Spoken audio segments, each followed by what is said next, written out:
கர்த்தருக்கு ஸ்தோத்திரம். ప్రభువుకు స్తోత్రం. நோவாவின் நாட்களிலே பெரிய ஜலப்பிரளயம் இந்த பூமியில வந்தது. నోవహు కాలములో ఈ భూమి మీద గొప్ప జల ప్రవాహం వచ్చినది. பூமியில உள்ள மாம்சமான யாவற்றையும் அந்த ஜலப்பிரளயம் அழித்து போட்டது. భూమి మీద ఉన్నటువంటి సర్వ శరీరులను ఆ జల ప్రవాహం అనునది నశింపచేసినది. நோவாவும் அவனுடைய குடும்பமும் அந்த பேழை மூலமாக காக்கப்பட்டது. నోవహు అతని యొక్క కుటుంబము ద్వారానే ఆ యొక్క ఓడ సిద్ధపరచబడి ఉన్నది. ஜலப்பிரளயம் வந்து பேழையானது அதுல மிதந்து கொண்டிருக்கிற நாட்களில தண்ணீர் பூமியில வற்றி போச்சா இல்லையா என்பதை அறிவதற்காகத்தான் நோவா அந்த பேழையிலிருந்து ஒரு புறாவை அனுப்பினான். జల ప్రవాహం వచ్చి లోకములో ఉండేటువంటి వారందరూ నశించిపోయిన తరువాత ఓడ నీటి మీద అది తేలుచున్నప్పుడు నీరు ఇండి ఉన్నవా లేవా అని చూచి రావటానికి నోవహు ఓడలో నుండి ఒక పావురమును పంపినాడు. ஜலம் வற்றி போனதை காண்பிக்கும்படிக்குத்தான் அந்த புறாவானது ஒரு ஒலிவ இலையை கொத்தி கொண்டு பேழைக்கு திரும்பி வந்தது. నీరు భూమి మీద ఎండి ఉన్నవి అని సూచనగా చూపించు నిమిత్తమై ఈ పావురమనినది ఒలివ ఆకులను తన నోటితో పట్టుకుని తీసుకుని వచ్చి ఉన్నది. அந்த புறா சாயங்கால வேளையிலே அந்த ஒலிவ இலையோடு கூட அது பேழைக்கு வந்தது. ఈ పావురమనున్నది సాయంకాలమైనప్పుడు ఈ ఒలివ ఆకులను పట్టుకుని ఓడలోనికి వచ్చి ఉన్నది. இந்த சாயங்கால வேளை என்பது ராக்காலம் நெருங்கி வருகிற நேரமாக இருக்கிறது. సాయంకాలము అనినప్పుడు అది రాత్రి కాలము సమీపించినటువంటి సమయమై ఉన్నది. ஆகவே இந்த சாயங்கால வேளையை கிருபையின் காலத்து முடிவுக்கு ஒப்பிடலாம். కాబట్టి ఈ సాయంకాలము అనునటువంటి దానిని ఈ కృపాకాలం యొక్క ముగింపు కాలముతో పోల్చవచ్చును. இந்த புறாவானது கொத்தி கொண்டு வந்த அந்த ஒலிவ இலையானது சபைக்கு நிழலாட்டமாக அதை ஒப்பிடலாம். ఈ పావురము తీసుకుని వచ్చిన ఒలివ ఆకులు అనునవి దేవుని యొక్క సంఘమునకు అవి సాదృశ్యముగా ఉన్నవి. புறா பரிசுத்த ஆவியானவராக இருக்கிறார். పావురము పరిశుద్ధాత్మకు సాదృశ్యమై ఉన్నాడు. இந்த கிருபையின் காலத்தின் துவக்கத்திலே பரிசுத்த ஆவியானவர் இறங்கி வந்து சபையை உருவாக்கினார். ఈ కృపాకాలమునందు పావురం వలె పరిశుద్ధాత్మ దేవుడు దిగివచ్చి సంఘమునందు ఆయన పరిశుద్ధాత్మను నింపి స్థాపించి ఉన్నాడు. அப்போஸ்தல நடவடிக்கைகள் 2ஆம் அதிகாரம் 1 முதல் 4 வசனங்களை படிக்கும்போது అపొస్తలుల కార్యములు 2వ అధ్యాయము 1వ వాక్యము నుండి 4వ వాక్యం వరకు మనము చదివినట్లయితే, பெந்தேகோஸ்தே என்னும் நாள் வந்தபோது அவர்கள் எல்லாரும் ஒருமனப்பட்டு ஓரிடத்திலே வந்திருந்தார்கள். அப்பொழுது பலத்த காற்று அடிக்கிற முழக்கம் போல வானத்திலிருந்து சடிதியாய் ஒரு முழக்கம் உண்டாகி அவர்கள் உட்கார்ந்திருந்த வீடு முழுவதையும் நிரப்பிற்று. அல்லாமலும் அக்னிமயமான நாவுகளைப் போல பிரிந்திருக்கும் நாவுகள் அவர்களுக்கு காணப்பட்டு அவர்கள் ஒவ்வொருவரும் மேலும் வந்து அமர்ந்தது. அவர்கள் எல்லாரும் பரிசுத்த ஆவியினாலே நிரப்பப்பட்டு ஆவியானவர் தங்களுக்கு தந்திருந்த வரத்தின்படியே வெவ்வேறு భాషகளிலே பேசத் தொடங்கினார்கள். పెంతెకోస్తు పండుగ దినం వచ్చినప్పుడు అందరూ ఒక చోట కూడి ఉండిరి. అప్పుడు వేగంగా వీచు బలమైన గాలి వంటి ఒక ధ్వని ఆకాశం నుండి అకస్మాత్తుగా వారు కూర్చుండి ఉన్న ఇల్లంతయు నిండెను. మరియు అగ్ని జ్వాలల వంటి నాలుకలు విభాగింపడినట్టుగా వారికి కనబడి వారిలో ఒక్కొక్కని మీద వ్రాలగా అందరూ పరిశుద్ధాత్మతో నిండిన వారై ఆ ఆత్మ వారికి వాక్శక్తి అనుగ్రహించిన కొలది అన్య భాషలతో మాట్లాడసాగిరి. பரிசுத்த ஆவியானவர் இறங்கி வந்து சபையை உருவாக்கினார். పరిశుద్ధాత్మ దేవుడు భూమి మీదికి దిగివచ్చి సంఘమును రూపొందించారు, అనగా స్థాపించారు. சபையில நாம் காணக்கூடியதான மேன்மையான காரியங்களை இந்த ஒலிவ இலையில நாம் பார்க்கலாம். సంఘమును స్థాపించినటువంటి లేక రూపొందించినటువంటి ఆ పనిని గూర్చి మనము ఈ ఒలివ ఆకులలో చూడగలము. ஆகவேதான் இந்த கடைசி நாட்கள்ல காணப்படுகிற இந்த சபையானது பரிசுத்த ஆவியானவரால கொண்டு வரப்பட்ட அந்த ஒலிவ இலைக்கு ஒப்பாக காணப்படுகிறது. అందు నిమిత్తమే ఈ యొక్క చివరి కాలములలో పరిశుద్ధాత్ముడు తీసుకుని వచ్చినటువంటి ఆ 3 ఆకులను గురించి సంఘము అనేటువంటిది స్థాపించబడినట్లు వివరించుచున్నది. கடந்த நாளிலே இந்த ஒலிவ இலை பச்சை நிறமானதாக இருந்தது. இந்த பச்சை நிறம் సమాధానத்தை வெளிப்படுத்துகிறது என்று கேட்டோம். ఈ గతించిన దినమునందు ఒలివ ఆకులు ఆకు పచ్చగా ఉన్నవి అని, ఆ ఆకు పచ్చ అనునటువంటిది సమాధానమునకు సాదృశ్యము అని నిన్నటి దినమునందు ధ్యానించాము. இங்கே மெய் சமாதானம் உண்டு. ఇక్కడ నిజమైన సమాధానం ఉన్నది. యేసు தந்த மெய் சமாதானம் சபை அனுபவிக்கிறது. యేసు క్రీస్తు అనుగ్రహించినటువంటి నిజమైన సమాధానమును సంఘమనున్నది అనుభవించవలెను. இந்த சமாதானத்தை முழு உலகமும் அனுபவிக்கலாம். அவர்கள் இயேசுவினிடத்தில் வர வேண்டும். ఈ సర్వ సమాధానమును సర్వలోకములో ఉండేవారు అనుభవించవలనంటే వారందరూ ప్రభు అయిన యేసు క్రీస్తు యొద్దకు రావలెను. இந்த காலத்துல செய்யப்படுகிற இந்த புதிய ஏற்பாட்டு ஊழியம் மனுஷனை தேவனோடு சமாதானப்படுத்துறதாக இருக்கிறது. ఈ కాలమునందు ఈ యొక్క అపోస్తలుల ద్వారా ఈ కృపాకాలమునందు చేయబడుచున్నటువంటి సేవ మనుషులను దేవునితో సమాధానపరచున్నటువంటి పరిచర్యగా ఉన్నది. மனுஷன் தெய்வத்தோடு இயேசு கிறிஸ்து மூலமாக மாத்திரம்தான் சமாதானம் ஆக முடியும். మనుష్యుడు దేవునితో సమాధాన పడవలనంటే యేసు క్రీస్తు ద్వారా మాత్రమే సమాధాన పడగలడు. தெய்வத்தோடு சமாதானம் பெற்று சமாதானமான ஒரு வாழ்க்கையை இந்த பூமியில நடத்தலாம். యేసు క్రీస్తు ద్వారా ఈ భూమి మీద సమాధానమును పొంది ఈ భూమి మీద సమాధానముతో జీవించవచ్చును. ஆகவேதான் இந்த முழு உலகத்தையும் இயேசுவில வரும்படி அழைக்கிறோம். అందు నిమిత్తమే సర్వలోకములో ఉన్న వారినందరినీ యేసు యొద్దకు రమ్మని పిలుచుచున్నాము. அருமையான நண்பனே, நீ இயேசுவில வந்தாதான் மெய்யான சமாதானத்தை காண முடியும். ప్రియమైనటువంటి స్నేహితుడా, నీవు యేసు క్రీస్తు యొద్దకు వచ్చినప్పుడు మాత్రమే నిజమైనటువంటి సమాధానమును పొందగలవు. சமாதானம் பெற்று ஒரு பூரண சமாதானம் உள்ளவர்களாகி ஒரு சமாதான பட்டணத்தை சுதந்திரிக்கிறோம்.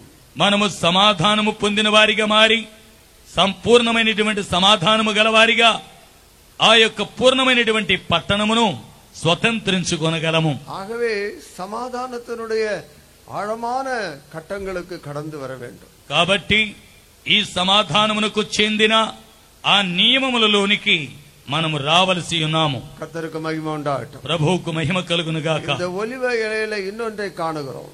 ఈ ఒలివ ఆకులలో మరి ఇంకొక కార్యమును చూస్తున్నాము. நியாயாதிபதிகளின் புஸ்தகம் 9ஆம் அதிகாரம் 9ஆம் வசனம்.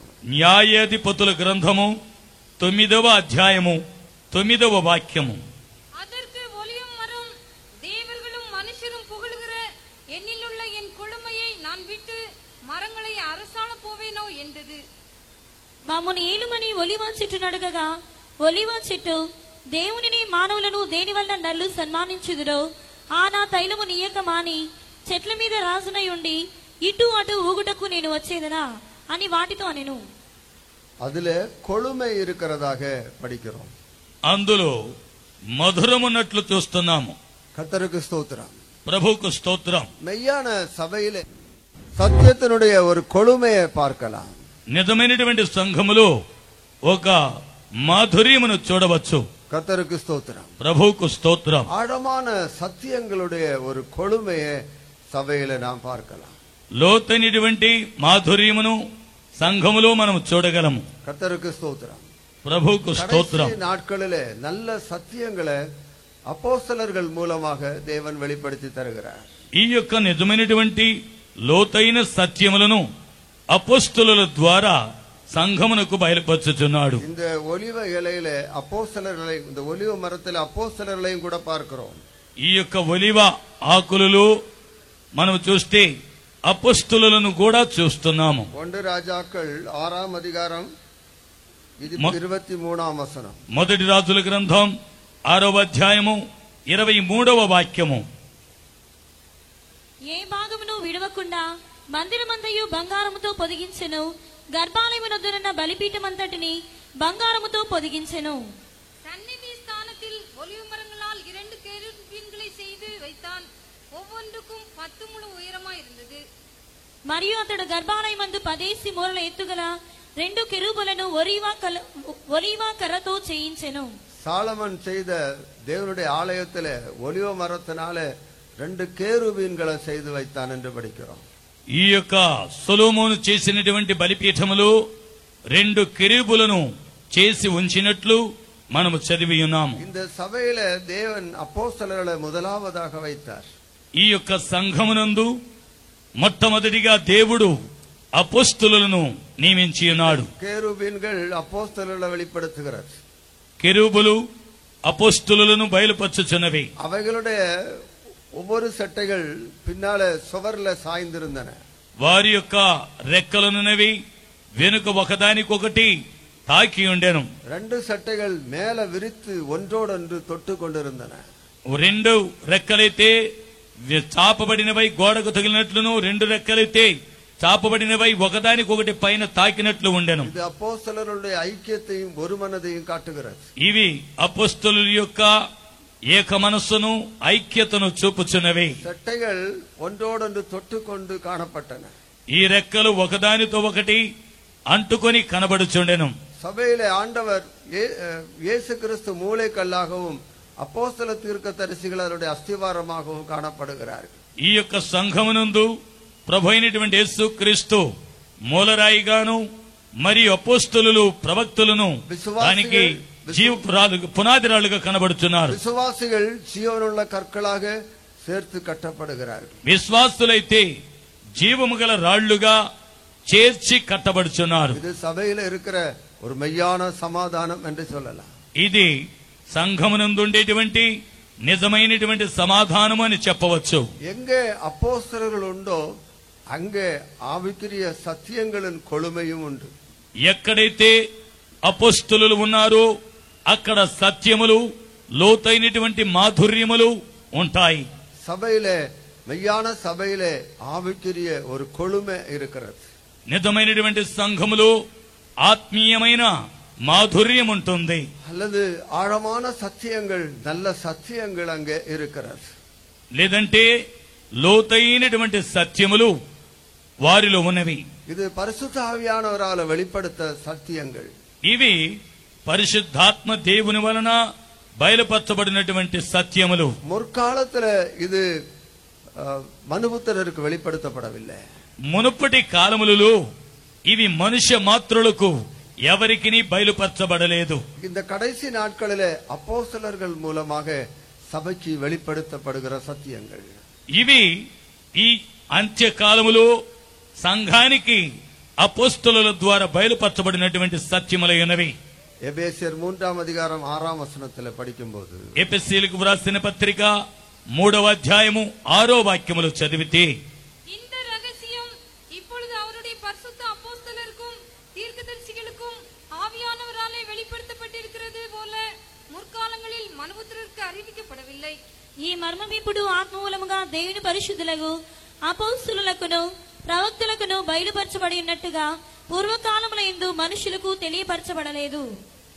முற்காலத்தில் மனுபுத்திரருக்கு வெளிப்படுத்தப்படாதான ரகசியங்கள் இந்த கடைசி நாட்களில் அப்போஸ்தலர்கள் மூலமாக தேவன் வெளிப்படுத்தினார். పూర్వకాలములలో మనుష్య మాత్రులకు బయలుపరచబడినటువంటి ఇటువంటి అమూల్యమైనటువంటి లోతైన సత్యములు మర్మములు ఈ కాలములలో అపోస్తలులకు బయలుపరచబడుచున్నవి. மெய்யான அப்போஸ்தலர்கள் இருக்கிற இடத்துல సత్యத்தினுடைய కొழுமை உண்டு. నిజమైనటువంటి అపోస్తలులు ఉండేటువంటి చోట మాధుర్యం అనేటువంటిది ఉన్నది. இந்த புறா கொத்தி கொண்டு வந்த அந்த மெய்யான சபையிலே సత్యங்களின் కొழுமையை நாம் பார்க்கலாம். ఈ పావురము తీసుకొని వచ్చినటువంటి ఆ ఒలివ ఆకులలో సత్యమును సత్యము యొక్క మాధుర్యమును ఉన్నట్లు మనము గమనిస్తున్నాము. இந்த సత్యங்களானது நம்ம இயேசு கிறிஸ்துவிலே தேர்ந்தவர்களாக நிறுத்துகிறது. ఈ సత్యమనున్నటువంటిది మనలందరినీ యేసు క్రీస్తునందు సంపూర్ణ పురుషులుగా చేసి నిలబెట్టుచున్నది. ஒரு சிறு பிள்ளை பிறந்தால் ఒక చిన్న బిడ్డ పుట్టినట్లయితే அது பெரிய ஒரு ஆள் ஆகும் வரைக்கும் அதற்கு தேவையான ఆహారத்தை கொடுத்து அதை పోషించ வேண்டும். ఈ యొక్క చిన్న బిడ్డ ఎదిగి పెద్ద అయ్యేంత వరదాకా ఆ బిడ్డకు కావలసినటువంటి పోషక పదార్థములను ఆహారమును ఆ బిడ్డకు పెట్టవలసి ఉన్నది. அப்பொழுதுதான் அது நன்றாக செழித்து வளர்ந்து வரும். అప్పుడు మాత్రమే ఆ బిడ్డ సమృద్ధిగా ఎదిగి పెద్దదవును.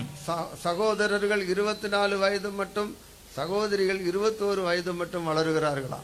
అంటే సహోదరులు 24 సంవత్సరముల వరకు ఎదుగుతూ ఉంటారు, సహోదరులు 21 సంవత్సరం వరకు పెరుగుతూ ఉంటారు. அப்படி அவர்கள் வளர்ந்து ஒரு பூரண புருஷன் ஆகிறார்கள். ఆ రీతిగా వారు పెరిగి పెరిగి ఒక సంపూర్ణ పురుషులుగా మార్చబడుచున్నారు. கர்த்தருக்கு ஸ்தோத்திரம். ప్రభువుకు స్తోత్రం. போலவேதான் ஆவிக்குரிய பிரகாரமாக நாம் இயேசு கிறிஸ்துவை போல வளர வேண்டும். ఈ రీతిగానే ఆత్మానుసారముగా యేసు క్రీస్తు వలె మనమందరము సంపూర్ణముగా ఎదగవలెను. கர்த்தருக்கு ஸ்தோத்திரம். ప్రభువుకు స్తోత్రం. எபேசியர் 4ஆம் அதிகாரம் 11ஆம் வசனத்திலிருந்து படிக்கும்போது, ఎపిస్సీలకు వ్రాసిన పత్రిక 4వ అధ్యాయము 11వ వాక్యము నుండి చదివితే, நான் இயேசு கிறிஸ்துவிலே பூரண புருஷராக வளரணும் என்று படிக்கிறோம். మనమందరమును యేసు క్రీస్తునందు సంపూర్ణ పురుషులుగా ఎదగవలెను అని చదువుకొనుచున్నాము. மேலும் நாம் அனைவரும் தேவனுடைய குமாரனை பற்றும் விசுவாசத்திலும் அறிவிலும் ஒருமைப்பட்டவர்களாகி கிறிஸ்துவினுடைய நிறைவான வளர்ச்சியின் அளவுக்கு தக்க பூர்ణ புருஷராகும் வரைக்கும் మనమందరము విశ్వాస విషయంలోను దేవుని కుమారుని గూర్చిన జ్ఞాన విషయంలోను ఏకత్వం పొంది సంపూర్ణ పురుషుల మగ వరకు, అనగా క్రీస్తును కలిగిన సంపూర్ణతకు సమానమైన సంపూర్ణత గలవారు మగ వరకు ఆయన ఇలాగు నియమించెను. நாம் இயேசு கிறிஸ்துவிலே வளர்ந்து பூரண புருஷராகணும். మనమందరము యేసు క్రీస్తునందు ఎదిగి సంపూర్ణ పురుషులుగా మార్చబడాలి. கிறிஸ்தவர்களாக பிறந்து கிறிஸ்துவ போல வளரணும். క్రైస్తవులుగా పుట్టి క్రీస్తువలే ఎదగాలి. ஒரு நல்ல பூரண கிறிஸ்தவனாக வளர அதற்குரிய நல்ல கொழுமையான ఆహారం தேவை. ఒక మంచి క్రైస్తవునిగా ఎదగాలి అనంటే అతనికి తగినటువంటి మాధుర్యమైన లోతైన సత్యములు కావాలి. நல்ல சுத்தமான நல்ல ஆகாரம் இருந்தா நாம் இயேசு போல சுத்தமானவர்களாக நாம் வளரலாம். లోతైనటువంటి ఒక పరిశుభ్రమైన ఆహారము ఉండినట్లయితే మనము కూడా యేసువలే పరిశుద్ధముగా పవిత్రముగా ఎదగవచ్చు. பழைய ஏற்பாட்டின் காலத்துல இஸ்ரவேல் புத்திரர் அவர்கள் தீட்டான ஆகாரங்களை புசிக்க கூடாது என்று ஆண்டவர் கட்டளை கொடுத்தார். ఇశ్రాయేలీయుల ప్రజలు అపవిత్రమైనటువంటి వాటిని తినకూడదని ప్రభు అయినటువంటి యెహోవా వారికి ఆజ్ఞాపించి ఉండెను. எது அசுத்தமானது எது சுத்தமானது எது அவர்கள் புசிக்கலாம் என்று சொன்னார். ఏది అపవిత్రమైనది, ఏది పవిత్రమైనది, ఏది తినకూడదు, ఏది తినవచ్చు అనేటువంటి విషయములన్నిటినీ ఆయన వారికి బోధించి ఉన్నాడు. நாம் சுத்தமான நல்ல ஆகாரத்தை புசித்தால்தான் இயேசு போல நாம் வர முடியும். మనము ఒక మంచి పవిత్రమైన పరిశుద్ధమైనటువంటి ఆహారమును భుజించినట్లయితే మనమందరము కూడా యేసువలే పవిత్రముగా ఎదగగలము. சபையை இயேசு போல வளரச் செய்வதுதான் இந்த ஊழியம். సంఘాన్ని యేసువలే ఎదిగింప చేయనటువంటి పనియే ఈ సంఘము యొక్క సేవ. இது ஒரு சுத்தமான நிலவரத்தில் இருந்து கொண்டு செய்ய வேண்டிய ஊழியமாக இருக்கிறது. ఇది ఒక పవిత్రమైనటువంటి స్థానములో ఉండి చేయవలసినటువంటి పరిచర్య. பழைய ஏற்பாட்டின் காலத்துல எந்த மிருகத்தை புசிக்கலாம், எந்த பறவையை புசிக்கலாம், எந்த நீர்வாழ் ஜந்துவை புசிக்கலாம் என்று ஆண்டவர் ஒரு பிரமாணம் கொடுத்தார். పాత నిబంధన కాలములో ఏ యొక్క జంతువును తినవచ్చు, ఏ జంతువును తినకూడదు, నీటిలో జీవించే వాటిని వేటిని తినవచ్చు తినకూడదని నియమములను దేవుడు వారికి ఇచ్చి ఉండెను.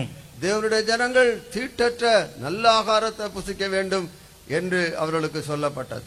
దేవుడైనటువంటి ప్రభు అపవిత్రత లేనిటువంటి ఆహారములను అనగా పవిత్రమైన ఆహారములను తినవలెను అని దేవుడు వారికి ఆజ్ఞాపించెను. லேவியராகமம் 11ஆம் அதிகாரம் 1 முதல் 8 வசனங்கள். లేవి కాండం 11వ అధ్యాయము 1 నుంచి 3 వరకు. கர்த்தர் மோசேயையும் ஆரோனையும் நோக்கி, நீங்கள் இஸ்ரவேல் புத்திரரோடு சொல்ல வேண்டியது என்னவென்றால், 1 నుండి 8 వరకు. பூமியில் இருக்கிற சகல மிருகங்களிலும் நீங்கள் புசிக்கத்தக்க ஜீவ ஜந்துக்கள் யாதெனில் மிருகங்களில் விருகுள்ளதாயிருந்து குளம்புகள் இரண்டாக பிரிந்திருக்கிறதும் அசை போல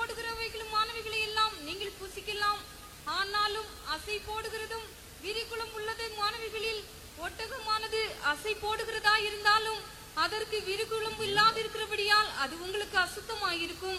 குழி முசலானது அசை போடுகிறதாயிருந்தாலும் அதற்கு விரிகுளம் இல்லை, அது உங்களுக்கு அசுத்தமாயிருக்கும். முயலானது அசை போடுகிறதாயிருந்தும் அதற்கு விரிகுளம் இல்லை, அது உங்களுக்கு அசுத்தமாயிருக்கும். பந்தியின் குழம்பு விரிகுளம்பும் இரண்டாக பிரிந்ததுமாயிருந்தும் அது அசை போடாது, அது உங்களுக்கு அசுத்தமாயிருக்கும். இவைகளின் மாம்சத்தை புசிக்கவும் இவைகளின் உடல்களை தொடவும் வேண்டாம், ఇవైగల్ உங்களுக்கு తీటాయిర్క కడవదు. మరియు యెహోవా మోషే ఆరోనులకు ఇలా సెలవిచ్చెను, మీరు ఇశ్రాయేలులతో ఇట్లనుడి, భూమి మీద ఉన్న జీవులన్నిటిలోనూ మీరు ఈ జీవులను మాత్రము తినవచ్చును. జంతువులలో ఏది డెక్కలు గలదై నెమరు వేయునో దాన్ని తినవచ్చును గాని నెమరు వేయు వాటిలోనూ రెండు రెక్కలు గల వాటిలోనూ వీటిని తినకూడదు. ఒంటి నెమరు వేయును గాని దానికి రెండు డెక్కలు లేవు గనక అది మీకు అపవిత్రము.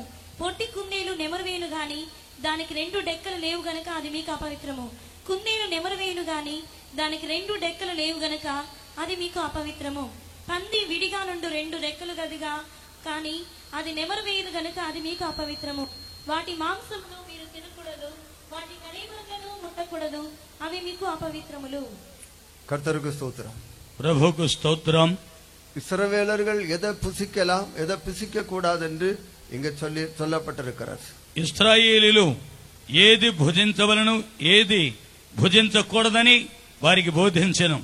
விரிகுளம்புள்ளதும் அசை போடுகிறதுமான மிருகம் அது சுத்தமானது, அதை புசிக்கலாம் என்று சொன்னார். ఈ డెక్కలు రెండుగా చీలినటువంటి వాటిని నెమరు వేయు వాటిని తినవచ్చును అని ప్రభు సెలవిచ్చెను. ஆனா இது ரெண்டும் இல்லாததை புசிக்க கூடாது. అయితే ఈ రెండు లేని వాటిని తినకూడదు. இதுல ஏதாவது ஒன்று இருக்கலாம், ஆனா ஒன்று இல்ல, அதை புசிக்க கூடாது.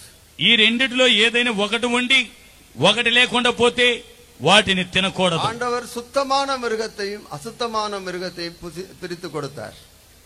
దేవుడైతే పవిత్రమైనటువంటి జంతువులను అపవిత్రమైనటువంటి జంతువులను రెండుగా వాటిని విభజించాను. இந்த சுத்தமான மிருகம் இஸ்ரவேலனையும் அசுத்தமான மிருகங்கள் புறஜாதிகளையும் காட்டுகிறது. ఈ పవిత్రమైనటువంటి జంతువులు ఇశ్రాయేలీయులను, అపవిత్రమైనటువంటి జంతువులు అన్య జనులను చూపుచున్నవి. பேதுரு கண்ட தரிசனத்திலே அசுத்தமான பிராணிகளை எல்லாம் நான் சுத்தமாக்கினேன், அழித்து புசி என்று சொன்னார். అయితే పేతురుతో ప్రభు ఈ రీతిగా సెలవిచ్చి ఉన్నాడు, నేను అపవిత్రమైన జంతువులన్నిటినీ పవిత్రపరచి ఉన్నాను, నీవు వాటిని కొట్టి భుజించమని చెప్పి ఉన్నాడు. பாட்டின் காலத்துல இது ஒன்றும் அசுத்தமானதல்ல, எல்லாமே புசிக்கலாம் என்று, தோத்திரத்தோடு புசிக்கலாம் என்று மாற்றப்பட்டது. అయితే ఈ క్రొత్త నిబంధన కాలములో సమస్తమును నేను పవిత్రపరచి ఉన్నాను, వీటిలో ఏది అపవిత్రమైనది కాదు, అన్నిటినీ చంపి భుజించవచ్చును అని దేవుడు సెలవిచ్చి ఉన్నాడు. ఇప్పుడు స్తోత్రతోడ எல்லாவற்றையும் புசிக்கலாம். ఇప్పుడైతే స్తోత్రముతో సమస్తమును భుజించవచ్చును. நாம் இப்பொழுது ஆவிக்குரிய மனுஷன் இயேசுவை போல வளர்கிறதுக்கு இதிலிருந்து என்ன புசிக்கணும் என்பதை விளங்கிக் கொள்ளலாம். ఇప్పుడు మనము ఆత్మీయమైనటువంటి జనులమై ఉన్నందువలన వీటిలో మనము వేటిని భుజించాలి అనేటువంటి వాటిని మనము గ్రహించుకొనగలిగి ఉండాలి. ஆவிக்குரிய மனுஷர் இயேசுவை போல வளர்ந்து அவருடைய வருகையில காணப்படணும் என்று சொன்னா அதுக்குரிய ஆவிக்குரிய ஆகாரம் அவர்கள் புசிக்க வேண்டும். ఆత్మీయమైన మనుషుడైతే యేసువలే ఎదిగి మార్పు పొంది సంపూర్ణుడిగా మార్చబడవలనంటే అతడు దానికి తగినటువంటి పవిత్రమైనటువంటి ఆహారమును భుజించవలెను. மெய்யான சபையிலே ఆహారத்தின் కొడుமை இருக்கிறது. నిజమైనటువంటి సంఘములో ఆహారం యొక్క సమృద్ధి మాధుర్యం ఉన్నది. ఆవికురియ ఆహారத்தினுடைய కొడుமை அங்க உண்டு. ఆత్మీయమైనటువంటి ఆహారపు మాధుర్యము అక్కడున్నది. கர்த்தருக்கு ஸ்தோத்திரம். ప్రభువుకు స్తోత్రం. విరిగుళంబుள்ளதும் అసై పోడుகிறதுமான మిరుగத்தை புசிக்கலாம் என்று சொன்னார். రెండు డెక్కలు కలిగినవి మరియు నెమరు వేయినటువంటి జంతువులను తినవచ్చు అని ప్రభు సెలవిచ్చి ఉన్నాడు. విరిగుళం என்பது వేరుபாட்டின் జీవియத்தை காண்பிக்கிறது. రెండు డెక్కలు అని చెప్పగా అవి ప్రత్యేకమైన జీవితమును చూపించుచున్నవి. கர்த்தருடைய ஊழியக்காரங்க அவர்கள் ஒரு பூரண வேறு பிரிதல் உள்ளவர்களாக இருக்க வேண்டும். ప్రభు యొక్క సేవకులైతే వారు ఒక సంపూర్ణమైనటువంటి ప్రత్యేకమైన జీవితము చేసేవారిగా ఉండవలెను. அது பிரதிஷ்டையை காண்பிக்கிறது. అది ప్రతిష్టను చూపుచున్నవి. புதிய ஏற்பாட்டிலே அப்போஸ்தலர்களை ஆண்டவர் அழைத்த போது క్రొత్త నిబంధన కాలములో అపోస్తలులను దేవుడు పిలిచినప్పుడు அவர்கள் தங்களுக்குண்டான எல்லாவற்றையும் விட்டு ஆண்டவரை பின்பற்றினார்கள். వారైతే తమకు కలిగిన వాటన్నిటిని విడిచిపెట్టి ప్రభువును వెంబడించి ఉన్నారు. மாமிசத்தின்படி ஒருவரையும் அறியாதவர்களாக தாய் தகப்பன் சகோதரன் சகோதரி மனைவி பிள்ளைகள் எல்லாரையும் விட்டு அவர் வேறு பிரிந்தார்கள். వారు శరీరానుసారముగా తల్లి తండ్రులను అన్నదమ్ములను అక్క చెల్లెండ్రులను సమస్తమును విడిచిపెట్టి ప్రత్యేకముగా వచ్చినటువంటి వారిగా ఉండిరి. ఆగవేதான் அவர்கள் పూర్ణ వడివుள்ள సియోన్ என்று அறியப்படுகிறார்கள். అందు నిమిత్తమే వారు సంపూర్ణమైన సియోను లేక పరిపూర్ణమైన సియోన్ అని పిలువబడుచున్నారు. ஊழியம் என்பது முற்றிலும் வேறு பிரிந்த ஒரு இடத்திலிருந்து செய்கிறதாக இருக்கிறது. సేవ అనున్నటువంటిది సంపూర్ణముగా ప్రత్యేకముగా ఉండి చేసే పరిచర్య అయి ఉన్నది. இந்த வேறுபாடுள்ள இடத்துல தான் సత్యங்கள் வெளிப்படும். ఈ ప్రత్యేకమైనటువంటి జీవితం ఉన్న చోటనే సత్యములు ఉపదేశములు దొరుకును. இந்த வேறுபாடுள்ள இடத்துல தான் రహస్యங்கள் வெளிப்படும். ఇట్లు ప్రత్యేకమైనటువంటి జీవితం ఉన్న చోటనే మర్మములు బయలుపరచబడును. రెండవది విరిగుళంబుள்ளதும் అసై పోడుகிறதுமான మిరుగం. రెండవది రెండు డెక్కలు కలిగినది మరియు నెమరు వేయినటువంటిది. இந்த సత్యங்களை சொந்த అనుభవమాకి కొள்ளுகிறது. ఈ యొక్క సత్యములన్నిటినీ మన యొక్క సొంత అనుభవముగా మార్చుకునే అనుభవము. వేదవసనங்களை தியானித்து அதன்படி జీవిக்கிறது. దేవుని యొక్క వాక్యములను ధ్యానించి వాటి ప్రకారము జీవించేటువంటి అనుభవము. இதுதான் சுத்தமான மிருகம் புசிக்கலாம். இஸ்ரவேலர்கள் புசிக்கலாம். ఇదే పవిత్రమైనటువంటి జంతువు. దీనిని ఇశ్రాయేలీయులు భుజించవచ్చును. பூரண பரிசுத்தமுள்ள சுத்தமுள்ள இயேசுவை போல நாம் வளரணும் என்று சொன்னா நமக்கு சுத்தமான ஆகாரம் வைக்கப்பட வேண்டும். మనము సంపూర్ణత కలిగినటువంటి యేసువలే ఎదగవలనంటే మనకు పవిత్రమైనటువంటి ఆహారము మనకు అందించబడవలెను. நமக்கு வருகிறதான சத்தியங்கள் வேறுபாடுள்ளதும் అసై పోడుகிறதுமான இடத்திலிருந்து வர வேண்டும். మనకు వచ్చేటువంటి ఉపదేశములన్నీ ప్రత్యేకమైనటువంటి జీవితం గల చోటు నుండి మరియు నెమరు వేయునటువంటి చోట నుండి వచ్చేటువంటి ఉపదేశములై ఉండవలెను. புதிய ஏற்பாட்டு ஊழியமானது ஊழியக்காரங்களுடைய அவர்களுடைய பிரசங்கங்களிலிருந்தும் அவர்களுடைய வாழ்க்கையிலிருந்தும் சாட்சியின் జీవితத்திலிருந்து உண்டாகிறதாக இருக்கிறது. ఈ యొక్క ఉపదేశం అన్నటువంటిది దేవుని యొక్క సేవకులైనటువంటి వారి యొక్క సత్యముల ద్వారా ఉపదేశము ద్వారా బయలుపరచబడినటువంటివై ఉన్నవి. వేరు పిరింది வந்து జీవితు ఉపదేశిக்கிறதை కాட்டுகிறது. ఇది ప్రత్యేకించబడి వచ్చి జీవించి బోధించేటువంటి అనుభవమును చూపుచున్నవి. உன்னுடைய ஆவிக்குரிய ஆகாரம் சுத்தமானதாக இருக்கணும். మీ యొక్క ఆత్మీయమైన ఆహారం అనున్నది పవిత్రమైన ఆహారముగా ఉండవలెను. கர்த்தருக்கு ஸ்தோத்திரம். ప్రభువుకు స్తోత్రం. இங்கே ஒட்டகத்தை பற்றி சொல்லி இருக்கு. ఇక్కడ ఒంటెను గురించి చెప్పబడి ఉన్నది. ஒட்டகம் அசை போடுமாம், அதற்கு விரிகுளம்பு இல்லையா? ఒంటె అది నెమరు వేస్తుంది, కాని దానికి రెండు డెక్కలు లేవు. கர்த்தருக்கு ஸ்தோத்திரம். ప్రభువుకు స్తోత్రం. 4ஆம் வசனத்துல படிக்கிறோம். 4వ వాక్యములో చదువుకొనుచున్నాము. ஆனாலும் அசை போடுகிறதும் விரிகுளம் உள்ளதுமாய் இருக்கிறவைகளில் ஒட்டகமானது அசை போடுகிறதா இருந்தாலும் அதற்கு விரிகுளம் இல்லாதபடியால் அது உங்களுக்கு అశుద్ధமாயிருக்கும். నెమరువేయి వాటిలోనూ రెండు డెక్కలు గల వాటిలోనూ వీటిని తినకూడదు. ఒంటె నెమరు వేయును గాని దానికి రెండు డెక్కలు లేవు గనక అది మీకు అపవిత్రము. கர்த்தருக்கு ஸ்தோத்திரம். ప్రభువుకు స్తోత్రం. ஒட்டகத்துக்கு விரிகுளம்பு இல்லை, ஆனா அது அசை போடுமா. అయితే ఈ ఒంటెకు రెండు డెక్కలు లేవు, కాని అది నెమరు వేస్తుందట. கர்த்தருக்கு ஸ்தோத்திரம். ప్రభువుకు స్తోత్రం. ஒட்டகமானது ఐశ్వర్యத்துக்கு నిழలాటமாக இருக்கிறது. ఈ ఒంటె అనున్నటువంటిది ఐశ్వర్యమునకు సాదృశ్యముగా ఉన్నది. మార్కు 10ஆம் அதிகாரம் 25ஆம் வசனம். మార్కు సువార్త 10వ అధ్యాయము 25వ వాక్యము. ஐஸ்வர்யவான் தேவனுடைய ராஜ்யத்தில் பிரவேசிப்பதை பார்க்கிலும் ஒட்டகமானது ஊசியின் காதிலே நுழைவது எளிதாயிருக்கும் என்றார். ధనవంతుడు దేవుని రాజ్యంలో ప్రవేశించుట కంటే ఒంటె సూది బెచ్చములో దూరుట సులభము. கர்த்தருக்கு ஸ்தோத்திரம். ప్రభువుకు స్తోత్రం. ஒட்டகத்தை ஐஸ்வர்யத்துக்கு நிழலாட்டமாக எடுத்துக்கொள்ளலாம். ఒంటెనటువంటిది ఐశ్వర్యమునకు సాదృశ్యముగా తీసుకొనవచ్చు. இன்றைக்கு அநேக ஊழியங்கள் சம்பாதிக்கிறதுக்கென்றே செய்யப்படுகிறது. అయితే ఈ దినములలో అనేక సేవలు సంపాదించుకోవడం కోసమే జరుగుతూ ఉన్నవి. பணம் தான் அவர்களுக்கு முதலிடமாக இருக்கிறது. డబ్బే వారికి మొదటి స్థానముగా కనబడుచున్నది. சம்பாத்தியத்துக்காக செய்யப்படுகிற ஊழியங்கள் அது అశుద్ధமானதாக இருக்கிறது. సంపాద్యము కొరకు చేయబడేటువంటి పరిచర్యలు లేక సేవలు అనేటువంటివి అవి అపవిత్రమైనవిగా ఉన్నవి. కర్తருக்கு స్తోత్రం. ప్రభువుకు స్తోత్రం. ஊழியங்களுடைய குறிக்கோளே பணம் தான்.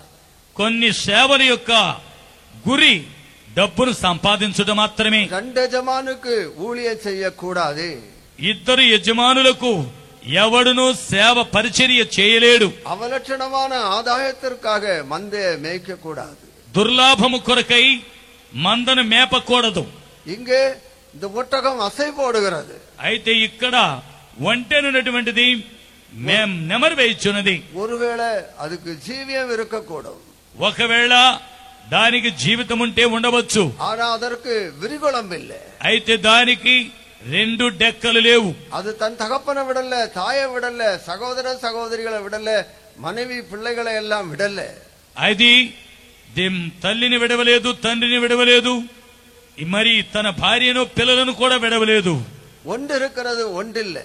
ఒకటి ఉన్నది గాని ఒకటి లేదు. அது அசை போடுகிறதா, ஆனா வேறுபாடு இல்லை. అయితే నెమరు వేస్తున్నది కానీ ప్రత్యేక జీవితం లేదు. இங்கிருந்து வெளிப்படுகிற சத்தியம் மிகவும் விசேஷமாக தோன்றினாலும் அதுல தீட்டு இருக்கிறது. అయితే వారు చెప్పేటువంటి ఉపదేశము సత్యమనున్నది ఎంతో శ్రేష్టమైనది అయినప్పటికీ అందులో అపవిత్రత అనేది కనబడుచున్నది. இந்த ஊழியமானது ஒரு வெறுமையிலிருந்து செய்கிறது.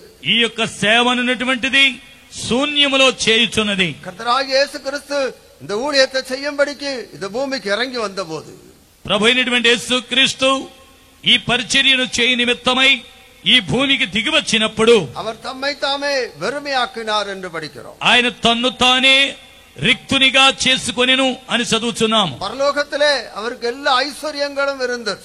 పరలోకమునందు ఆయనకు సమస్త ఐశ్వర్యములు ఉండెను. భూమిயும் அவருடையது, வானமும் அவருடையது.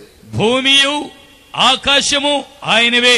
సర్వமும் அவருக்கென்றே அவரை கொண்டு సృష్టించబడ్డది. సమస్తమును ఆయన ద్వారా ఆయన కొరకు సృష్టింపబడి ఉన్నవి. இந்த பூமியிலே இந்த ஊழியத்தை செய்கிறதுக்கு, இந்த சத்தியத்தை வெளிப்படுத்துறதுக்கு அவர் வந்தபோது அவர் தம்மை தாமே வெறுமையாக்கினார். ఈ భూమి మీద ఆయన సత్యమును ప్రకటించిన నిమిత్తమై ప్రత్యక్షమైనప్పుడు ఆయన తన్ను తాను రిక్తునిగా చేసుకొనెను. அவர் ஐஸ்வர்யம் உள்ளவராயிருந்தார், ஆனா தன்னையோ அவர் தரித்திரனாக்கினார். ఆయన సంపన్నుడై ఉండి ఆయన తన్ను తాను దరిద్రునిగా చేసుకొనెను. 2 కొరింథీయులు 8:9. 2 కొరింథీయులకు రాసిన పత్రిక 8వ అధ్యాయము 9వ వాక్యము. మీరు మన ప్రభు అయిన యేసుక్రీస్తు కృపను ఎరుగుదురు కదా, ఆయన ధనవంతుడై ఉండి మీరు తన దారిద్ర్యం వలన ధనవంతులు కావాలని మీ నిమిత్తము దరిద్రుడాయెను. நம்முடைய கர்த்தராகிய இயேசு கிறிஸ்துவின் கிருபையை அறிந்திருக்கிறீர்களே. அவர் ஐஸ்வர்யம் உள்ளவராயிருந்தும் நீங்கள் அவருடைய தரித்திரத்தினாலே ஐஸ்வர்யவான்களாக்கும்படி உங்கள் நிமித்தம் தரித்திரரானாரே. ஒரு தரித்திரத்திலிருந்து செய்கிற ஊழியம் இது. ఇది ఒక దరిద్రతలో నుండి చేసే సేవ. அவர் ஐஸ்வர்யம் உள்ளவர்தான், ஆனா நம்மை ஐஸ்வர்யம் உள்ளவர்களாக மாற்றும்படிக்கு அவர் தரித்திரரானார். ఆయన ధనవంతుడే కానీ మనలను ధనవంతులుగా చేయ నిమిత్తమై ఆయన దరిద్రుడిగా ఈ లోకములోనికి వచ్చి ఉన్నాడు. యేసుక్రీస్తు రాజాది రాజా, కర్తాది కర్త, దేవాది దేవుడు అని அறியப்படுகிறார். ప్రభు అయినటువంటి యేసుక్రీస్తు దేవాతి దేవుడు, ప్రభువులకు ప్రభు, రాజులకు రాజు అయి ఉన్నాడని ఆయన బయలుపరచబడి ఉన్నాడు. ஆனா இந்த பூமிக்கு வந்தபோது ஒரு ஏழ்மையின் கோலம் எடுத்து வந்தார். అయితే ఆయన ఈ భూమి మీదకు వచ్చినప్పుడు ఆయన ఒక దరిద్రుడిగా వచ్చి ఉన్నాడు. ஒரு தரித்திரனாக வந்தார். ఆయన దరిద్రుడిగా వచ్చి ఉన్నాడు. ஆனா நம்மையோ ஐஸ்வர்யமாக்குகிற சகல நிறைவுள்ளவராக வந்தார். అయితే మనలందరినీ సకల సంపన్నులుగా ధనవంతులుగా చేయనటువంటి సంపూర్ణమైనటువంటి సంపన్నత ఆయనలో ఉన్నది. தெய்வீகத்தினுடைய சகல ஐஸ்வர்யங்களாலும் நம்மை நிரப்பும்படிக்கு அவர் ஒரு தரித்திரராக வந்தார். దైవికమైనటువంటి సర్వ సంపదతో మనలందరినీ నింపు నిమిత్తమై ఆయన దరిద్రునిగా ఈ లోకములోనికి వచ్చి ఉన్నాడు. ஆகவே தரித்திரராக எண்ணப்படுவதுதான் இந்த ஊழியம்.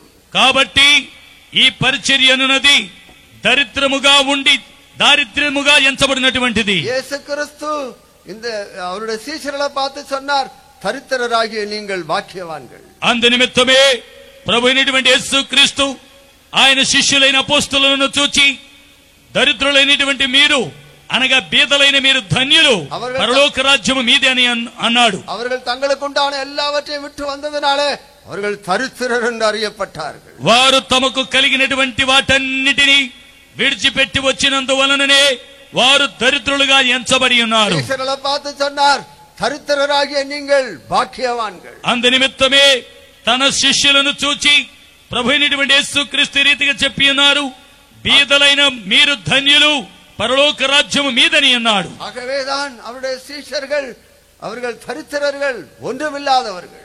అందు నిమిత్తమే శిష్యులు అనేటువంటి వారు ఏమీ లేనివారు, వారు దరిద్రులై ఉన్నారు. அவர்களுக்கு இந்த பூமியிலே ஒன்றுமில்லை, వారికి భూమి మీద ఏమీ లేదు.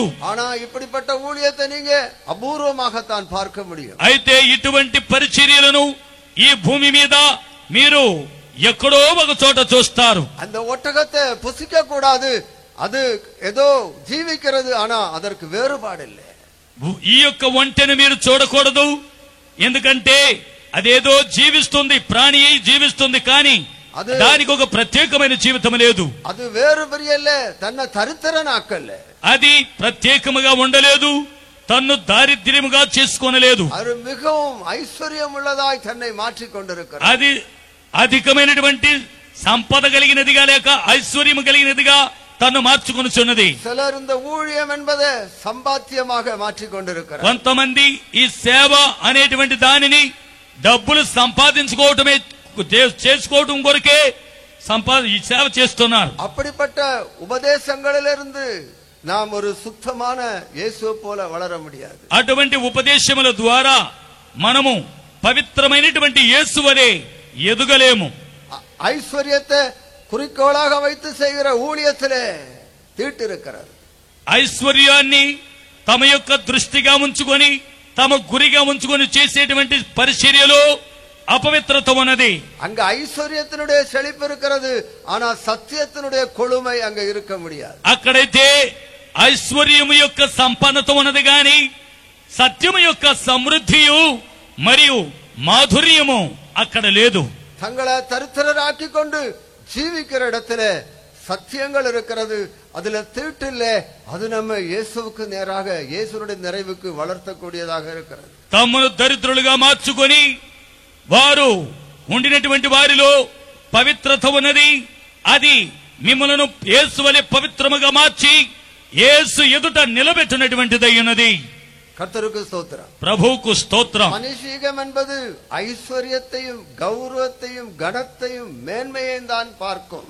ఐశ్వర్యమున్నటువంటిది ఘనతను, గొప్పను, కీర్తిని, ప్రఖ్యాతిని మాత్రమే కోరుతూ ఉంటుంది. இந்த பூமியிலே మనుషన్ మేన్మయాగ ఎన్నుவது దైవத்தினுடைய பார்வையில் అருవరుపాக இருக்கிறது. ఈ భూమి మీద మానవుడు తన దృష్టికి ఏదైతే అమూల్యం అనుకొనుచున్నాడో దేవుని దృష్టికి అది హేయము, అసహ్యమై ఉన్నది. இந்த செல்வங்கள் எல்லாம் అడిந்து ఒழிந்து పోகிறதாக இருக்கிறது. ఈ లోక సంపదలన్నీ నశించి నాశనమై పోవునవై ఉన్నవి. కర్తరుடைய వార్తయో ஒருபோது ఒழிయాததாக இருக்கிறது. ప్రభు యొక్క వాక్యమైతే ఎన్నటికి నశించిపోదు. అరుமையான దేవుడే జనమే, నీ తీటற்ற అరుமையான కొడుமையான సత్యங்களை నీ పుసిக்கிறవనాయి కాణపడవేండి. ప్రియమైనటువంటి స్నేహితుడా, నీవు అపవిత్రత లేని సమృద్ధి కలిగిన మాధుర్యము కలిగినటువంటి ఉపదేశములను, సత్యములను నీవు విని వాటిని అంగీకరించాలి. இந்த ஊழியத்தை பற்றி நீங்க கேட்பீர்கள் என்று சொன்னா முற்றிலுமாக வேறு பிரிந்து வந்து ஒரு தரித்திரத்தில் இருந்து கொண்டு செய்கிற ஊழியமாக இருக்கிறது. ఈ పరిచర్యను గురించి మీరు ఆలోచించి చూసినట్లయితే సంపూర్ణముగా ప్రత్యేకించుకొని ఒక దారిద్ర్యముతో చేయనటువంటి సేవ ఉన్నది. வேத வசனங்களை தியானித்து அனுபவமாக்கிக் கொண்டு జీవియం செய்கிற ஊழியம். దేవుని యొక్క వాక్యములను తమ జీవితపు అనుభవముగా మార్చుకొని జీవించుచూ చేసేటువంటి సేవ ఉన్నది. ஆகவே நீ ஆழமாய் கடந்து வருவாயானா ఆవిక్రియ సత్యంగలను కొలుమయే నీ ఇంక కాణలా. కాబట్టి నీవు గాని లోతుగా వచ్చినట్లయితే, ప్రత్యేకించుకొని వచ్చిన ఎడలా లోతైనటువంటి సత్యములను ఉపదేశములను ఇక్కడ నీవు వినగలవు. இந்த ஊழியம் ఐశ్వర్యத்தை கொண்டு ఐశ్వర్యத்தை குறிக்கோளாக கொண்டு செய்யப்படும் ஊழியம் அல்ல. ఈ సేవ అనేటువంటిది డబ్బును ధనమును గురిగా ఉంచుకొని అదే ఉద్దేశంతో చేసే సేవ కాదు. இது విశ్వాసத்தினால செய்யப்படும் ஊழியம். அது ఇది విశ్వాసముతో చేయనటువంటి సేవ. அப்போஸ்தலர்கள் அலங்கார வாசல் அருகே இருந்த அந்த பிச்சை கேட்கிறவனிடத்துல போன போது ఈ యొక్క అపోస్తలులు ఈ శృంగార దేవాలయం యొద్ద ఉన్నటువంటి ఒక దరిద్రుడు భిక్షగాడు ఈ అపోస్తలులను భిక్షం అడిగినప్పుడు அந்த பிச்சை கேட்டவனிடத்துல என்ன சொன்னார்கள்? ఆ భిక్షం అడిగిన వారి యొద్ద అపోస్తలులు ఏమని చెప్పిరి? பொன்னும் வெள்ளியும் என்னிடத்துல இல்ல, எங்களிடத்துல இல்ல. వెండి బంగారములు మా యొద్ద లేవు. அவர்களுடைய பாக்கெட் வெறுமையா இருந்தது. వారి యొక్క జేబులు ఖాళీగా ఉండెను. அப்போஸ்தலர்கள் வெறுமையான ஒரு ஜீவியத்தை அவர்கள் செய்தார்கள். అపోస్తలులు వారు ఒక రిక్తమైన అనగా ఏమీ లేనటువంటి జీవితమును చేసిరి. அவரிடத்துல வல்லமை இருந்தது. అయినప్పటికీ వారి యొక్క శక్తి ఉండెను. அந்த சப்பானியை குதித்து எழும்ப செய்தார்கள். ఆ యొక్క కుంటివాణిని లేచి గెంతులు వేసి నడిచేటట్లు చేశారు. இங்கே தரித்திரம் இருக்கிறது, ஆனா வல்லமை இருக்கு. ఇక్కడైతే దారిద్ర్యం ఉన్నది, కానీ దేవుని యొక్క శక్తి ఉన్నది. இது பிரதிஷ்டையினால உண்டான தரித்திரம். அது ఇది ప్రతిష్ట వలన కలిగినటువంటి దారిద్ర్యము. ஐஸ்வர்யத்தை குறிக்கோளாக வைத்து செய்யும் ஊழியம் அல்ல. ఇది ధనమును లేక డబ్బును గురిగా పెట్టుకొని అదే ఉద్దేశంతో చేసే సేవ కాదు ఇది. మనుషర్ ఐశ్వర్యத்தையும் ఘనத்தையும் అదేం தான் பார்த்து கொண்டு அவர்கள் போகிறார்கள். నేటి దినములలో మనుషులైతే డబ్బును ఐశ్వర్యమును గురిగా ఉంచుకొని వారు వెళ్ళుచూ ఉన్నారు. அங்கே உன்னை கிறிஸ்துவனுடைய நிறைவுக்கு வளர வைக்கும் சத்தியங்கள் அங்க இல்ல. నిన్ను క్రీస్తుకు తగినటువంటి సంపూర్ణమైన పురుషునిగా ఎదిగింపజేయనటువంటి సత్యములు అక్కడ లేవు. ஒருவேளை அங்கே விசேஷமான காரியங்கள் சொன்னாலும் அது தீட்டாக இருக்கும் என்று வேதம் சொல்லுது. ఒకవేళ వారు అమూల్యమైనటువంటి బోధ బోధించినప్పటికీ ఆ బోధలో అపవిత్రత ఉన్నదని దేవుని వాక్యము బయలుపరుచుచున్నది. அடுத்து ஒரு விதமான ஒரு பிராணியை குழிமுசல் என்ற ஒரு ప్రాణిயை పற்றி சொல்லியிருக்கு. తర్వాత కుందేలు అనేటువంటి మరి ఇంకొక జీవిని గురించి చెప్పబడి ఉన్నది. 5వ వచనం 5వ వాక్యము. குழிமுசலானது அசை போடுகிறதா இருந்தாலும் அதற்கு விரிக்குளும் இல்லை, அது உங்களுக்கு అశుద్ధమాயிருக்கும். పొట్టి కుందేలు నెమరవేయును గాని దానికి 2 డెక్కలు లేవు గనుక అది మీకు అపవిత్రము. குழிமுசலானது అసై పోడుகிறது, ఆనా அதற்கு విరికుళం இல்லை. పొట్టిగా ఉండేటువంటి కుందేలు ఉన్నది, అది నెమరు వేస్తుంది, కానీ 2 డెక్కలు లేవు. ఇది కుళిముసల్ పరిశుద్ధావిని అభిషేకం పెற்றதான ఆட்களை కాண்பிக்கிறது. ఈ యొక్క కుందేలు అనునది పరిశుద్ధాత్మ పొందినటువంటి దేవుని బిడ్డలను చూపుచున్నది. இதுக்கு பேட்ஜர் అని சொல்லி இத குறித்து சொல்லி இருக்கிறார். ఇది బ్యాడ్జర్ అని దానికి ఒక పేరు చెప్పబడి ఉన్నది. ఇది కన్మలయ తోండి అదర్కుள்ள పోయి ఒళితుకొల్లు. ఇది ఏం చేస్తుందంటే బండ పేటలలో కొండ సందులలో బండ సందులలో ఇది నివాసము చేస్తుంది. இதனுடைய கைக்கு நல்ல பலன் உண்டு. கண்மலையை கூட தோண்டி அதற்குள்ள கூடு கட்டும். దీని యొక్క కోర్లకు పంజాకు మంచి బలమున్నది. అది బండలను కూడా తొలిచి ఆ బండ సందుల్లో వెళ్లి నివాసము చేస్తుంది. నీతిమొழிகள் 30వ అధికారం 26వ వచనం. సామెతల గ్రంథం 30వ అధ్యాయము 26వ వాక్యము. சத்துவமற்ற ஜந்துவாயிருந்தும் தங்கள் வீடுகளை கண்மலையிலே தோண்டி வைக்கும் குழிமுசல்களும். చిన్న కుందేలు బలము లేని జీవులు అయినను అవి పేట సందులలో నివాసములు కల్పించుకొనును. அது சத்துவமற்ற ஜந்துவாயிருந்தும் தன்னுடைய வீட்டை கண்மலையின் மேல கட்டுகிறது. ఇది బలహీనమైనటువంటి జంతువై ఉన్నప్పటికీ ఇది తన యొక్క నివాసమును బండ పేటలలో కట్టుకుంటుంది. கர்த்தருக்கு ஸ்தோத்திரம். ప్రభువుకు స్తోత్రం. கர்த்தராகிய இயேசு கிறிஸ்துவை காட்டுகிறது. ఈ యొక్క బండ అనున్నటువంటిది ప్రభు అయిన యేసు క్రీస్తును బయలుపరచుచున్నది. இயேசு கிறிஸ்துவிலே வந்து மறைந்திருக்கிற ஒரு ஜீவியம். యేసు క్రీస్తులోనికి వచ్చి మరుగయ్యుండి జీవించే జీవితమును చూపుచున్నది. పరిశుద్ధ ఆవియానాలే యేసు క్రీస్తువుకుள்ளே நாம் வருகிறோம். పరిశుద్ధాత్మ ద్వారా యేసు క్రీస్తులోనికి మనము వచ్చుచున్నాము. அவர்கள் பரிசுத்த ஆவியின் அபிஷேகம் பெற்ற மனுஷரை காண்பிக்கிறது. ఇది పరిశుద్ధాత్మ పొందినటువంటి మనుషులను చూపుచున్నది. கர்த்தருக்கு ஸ்தோத்திரம். ప్రభువుకు స్తోత్రం. இதுக்கு விரிகுளம்பில்லை. దీనికి రెండు డెక్కలు లేవు. பரிசுத்தாவியின் அபிஷேகத்தை பெற்று பெந்தகோஸ்தவர்களாகவே காணப்படுகிறார்கள். కొంతమంది అయితే పరిశుద్ధాత్మను పొందినటువంటి పెంతెకొస్తు వారిగానే కనబడుచున్నారు. அதற்கு விரிகுளம்பில்லை. అయితే దానికి రెండు డెక్కలు లేవు. இந்த குழிமுசல் என்பது பாறையை தோண்டி அதுக்குள்ள கூடி கட்டி கூட்டம் கூட்டமாக இருக்கும். ఈ యొక్క చిన్న కుందేలు ఉన్నటువంటిది పొట్టి కుందేలు బండను తొలిచి బండ యొక్క పేటలలో తన యొక్క నివాసమును అది కట్టుకుంటుంది. தங்களுடைய ஜாதி இன ஜனங்களை விடாம அப்படி தன்னுடைய ஜாதி என்பதை குறித்து காட்டுகிறது. ఇది ఆ యొక్క బండ సందుల్లో పోయి గుంపులు గుంపులుగా ఉంటాయి. అదేమో దానికి రెండు డెక్కలు లేవు అని అర్థము. நாம் సంగీதத்தில் என்ன படிக்கிறோம்? 45వ సంగీతం 10వ వచనத்தில் 45వ కీర్తన 10వ వాక్యమును మనం ఏమని చదువుకొనుచున్నాము? குமாரத்தியே கேள், நீ உன் செவியை சாய்த்து சிந்தித்துக்கொள், உன் ஜனத்தையும் உன் தகப்பன் வீட்டையும் மறந்து விடு. அப்பொழுது ராஜா உன் அழகில் பிரியப்படுவார், அவர் உன் ஆண்டவர் ஆகையால் அவரை பணிந்து கொள். కుమారి ఆలకించుము, ఆలోచించి చెవియొగ్గుము. నీ స్వజనమును నీ తండ్రి ఇంటిని మరువుము. ఈ రాజు నీ ప్రభువు, అతడు నీ సౌందర్యమును కోరినవాడు, అతనికి నమస్కరించుము. கர்த்தருக்கு ஸ்தோத்திரம். ప్రభుకు స్తోత్రం. குமாரத்தியே கேள், కుమారి ఆలకించుము, நீ உன் செவியை சாய்த்து சிந்தித்துக்கொள், నీవు నీ చెవియొగ్గి ఆలకించుము. உன் ஜனத்தையும் உன் தகப்பன் வீட்டையும் மறந்து விடு. నీవు నీ తండ్రి ఇంటిని నీ జనమును మరిచిపోము. உன்னுடைய ஜனத்தையும் உன்னுடைய தகப்பன் வீட்டையும் விட்டு வரும்போதுதான் ராஜா உன் அழகுல பிரியப்படுகிறார். నీ తండ్రి ఇంటిని నీ యొక్క స్వజనమును విడిచి వచ్చినప్పుడు మాత్రమే రాజు నీ యొక్క సౌందర్యమునందు ఇష్టపడును. பரிசுத்தாவின் அபிஷேகம் பெற்றவர்களா இருந்தாலும் பிரதிஷ்டை இல்லை. పరిశుద్ధాత్మాభిషేకము పొందిన వారైనప్పటికీ వారిలో ప్రతిష్ట జీవితము లేదు.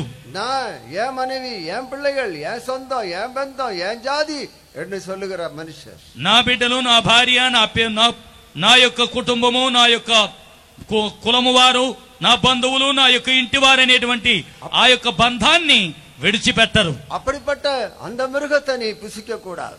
అటువంటి మృగాన్ని అనగా అటువంటి జంతువును నీవు తినకూడదు. அப்படிப்பட்ட மனுஷருடைய பிரசங்கங்கள் நமக்கு தீட்டு.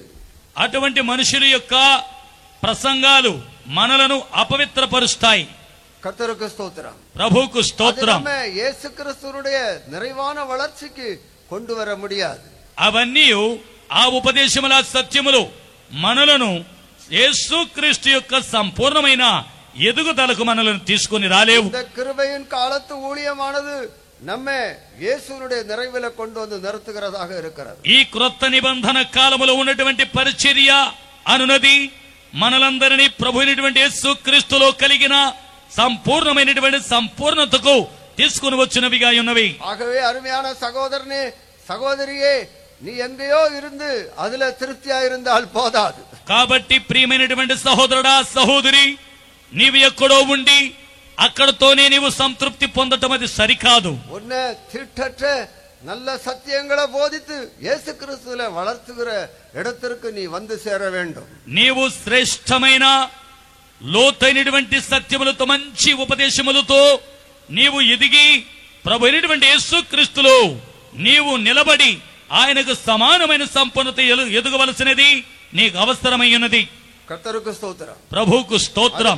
முயல் என்று படிக்கிறோம். దానిని గురించి அதுவும் కుందేలు అని చదువుచున్నాము. அசை போடுகிறதாம், அதற்கும் விரிகுளம்பில்லை. అయితే ఆ కుందేలు నెమరు వేస్తుంది, కానీ దానికి రెండు డెక్కలు కాళ్లకు లేవు. இது ரொம்ப வேகமாக ஓடுகிற ஒரு மிருகம். அது ఇది అతి వేగంగా పరిగెత్తేటువంటి జంతువు. இதுக்கு காது ரொம்ப பெருசா இருக்குமா, దీనికి చెవులు చాలా పొడవుగా ఉంటాయి, காலும் நீளமா இருக்குமா, ஆனா தவி தவி வேகமாக ஓடுமா. కాళ్ళు కూడా కొద్దిగా పొడవుగానే ఉంటాయి, కానీ అది ఎగిరెగిరి గెంతి గెంతి పరిగెత్తుతుంది. இந்த மிருகத்தையும் புசிக்க கூடாது என்று சொல்லி இருக்கு. ఈ జంతువును తినకూడదు అని దేవుడు చెప్పి ఉన్నాడు. இதுவும் தீட்டாயிருக்குமா. ఇది కూడా అపవిత్రమైనదే. కర్తరుకు స్తోత్రం. ప్రభువుకు స్తోత్రం. அடுத்து ஒன்றை குறித்து படிக்கிறோம். తర్వాత దానిని గురించి చదువుచున్నాము. பன்றியை குறித்து படிக்கிறோம். పందిని గురించి చదువుతున్నాము. 7వ వచనం 7వ వాక్యం. பன்றியின் குழம்பு விரிகுழம்பும் இரண்டாக பிரிந்ததுமாயிருந்தும் அது அசை போடாது, அது உங்களுக்கு அசுத்தமாயிருக்கும். పంది విడిగా నుండు 2 డెక్కలు కలది కాని అది నెమర వేయదు గనుక అది మీకు అపవిత్రము. பன்றிக்கு விரிகுழம்பு இருக்கிறது. పందికి విడినటువంటి 2 డెక్కలు ఉన్నవి. ஆனா அது அசை போடாது. అయితే అది నెమరు వేయదు. கர்த்தருக்கு స్తోత్రం. ప్రభువుకు స్తోత్రం. பல ஆயிரம் ஆண்டுகளுக்கு முன்னால எழுதி வச்சது. ఇది పలువేల సంవత్సరములకు ముందు వ్రాయబడినటువంటివి. సీనాయి మలైలో మోసేకి வெளிப்படுத்தின సత్యం ఇది. సీనాయి కొండ మీద మోషేకు దేవుడు బయలుపరిచిన సత్యములివి. பன்றியை புசிக்க கூடாது என்று சொன்னார். పందిని తినకూడదు అని చెప్పి ఉన్నాడు. எழுத்தின்படி பன்றியை புசிக்கிறார்கள், அதனால ஒண்ணும் தவறில்லை. అక్షరానుసారముగా పందిని తింటున్నారు ఈ రోజుల్లో, అది ఏమి అపవిత్రమేమి కాదు. நாம் புசிக்க கூடாத ஆவிக்குரிய பன்றியை பற்றி நான் சொல்லுகிறேன். ఇక్కడ చెప్పేది ఏంటంటే తినకూడని ఆత్మీయమైన పందిని గురించి చెబుతున్నారు. நம்ம தீட்டுப்படுத்தி இயேசுவுடைய நிறைவுக்கு வளர வைக்காத பன்றியை பற்றி நான் சொல்லுகிறேன். మనలను అపవిత్రపరిచి యేసు క్రీస్తుకు తగినటువంటి సంపూర్ణతలోనికి తీసుకుని వెళ్లకుండా ఆయన ఎదుట నిలబెట్టలేనటువంటి పందిని తినకూడదని చెబుతున్నాడు. இதற்கு விரிகுழம்பு இருக்கிறது, ஆனா அசை போடுவதில்லை. దీనికి 2 విడిగా ఉండే డెక్కలున్నాయి, కానీ నెమరు వేయదు. ஆனா இந்த விரிகுழம்பு எதை காண்பிக்கிறது? అయితే ఈ విడిగా ఉన్నటువంటి 2 డెక్కలు దేనిని చూపుచున్నవి? வேறுபாட காண்பிக்கிறது. ప్రత్యేకమైన జీవితమును చూపించుచున్నవి. சிலர் எங்களோடு கூட போட்டி போடுகிறார்கள். కొంతమంది మాతో కూడా పోటీ చేస్తున్నారు. நாங்களும் உங்களை போல அப்போஸ்தலர்கள் தான். మేము కూడా మీ వలే అపోస్తలులమే. நாங்களும் உங்களை போல எல்லாவற்றையும் விட்டு வந்தவர்கள் தான். మేము కూడా అన్ని విడిచిపెట్టి వచ్చాములేవయ్యా. ஆனா இந்த பன்றி அன்றாடம் சாக்கடையில தான் கிடக்கும். பன்றி விருகுழம்ப வச்சுட்டு சாக்கடையில தான் கிடக்கும். అయితే ఇదేం చేస్తా తెలుసా? అప్పుడప్పుడు మనం ఎప్పుడు చూసినా బురదలోనే పండుకొని ఉంటది. இந்த பன்றி இந்த குடிவாடாவிலும் இருக்கணும்னு நினைக்கிறேன். ఈ పంది ఈ గుడివాడలో కూడా ఉంటదని నేను అనుకుంటున్నాను. இங்க இருக்கிற எல்லா தேவனுடைய ஜனங்களும் பன்றியை பார்த்திருப்பீங்க இல்லையா? ఇక్కడున్న దేవుని బిడ్డలందరూ పందిని చూశారా? நான் இருந்த ஒரு விசுவாச வீட்டுக்கு முன்னாடி பன்றிகள் கிடக்கும். మేముండేటువంటి మందిరానికి ముందు పందుల గుంపు ఉంటది. அங்கே அது சாக்கடையில இருந்து ஏறி வரும். అది బురదలో నుంచి బయటికి లేచి వస్తుంటది. அது ஒற்றை அடி பாதை தான். ஒற்றை அடி பாதையில நடந்து போன நாங்க போகும்போது எதிரில வரும் சில வேளைகள்ல. మేము వెళ్లేటువంటి దారి కాలి బాట. ఆ బాటలో వెళ్లేటప్పుడు ఆ పందులు ఏం చేస్తాయో తెలుసా? బురదలో బండుకొని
சாக்கடையில இருந்து எழும்பி சொல்லிட்டு வாலை ஆட்டிக்கிட்டு வரும்.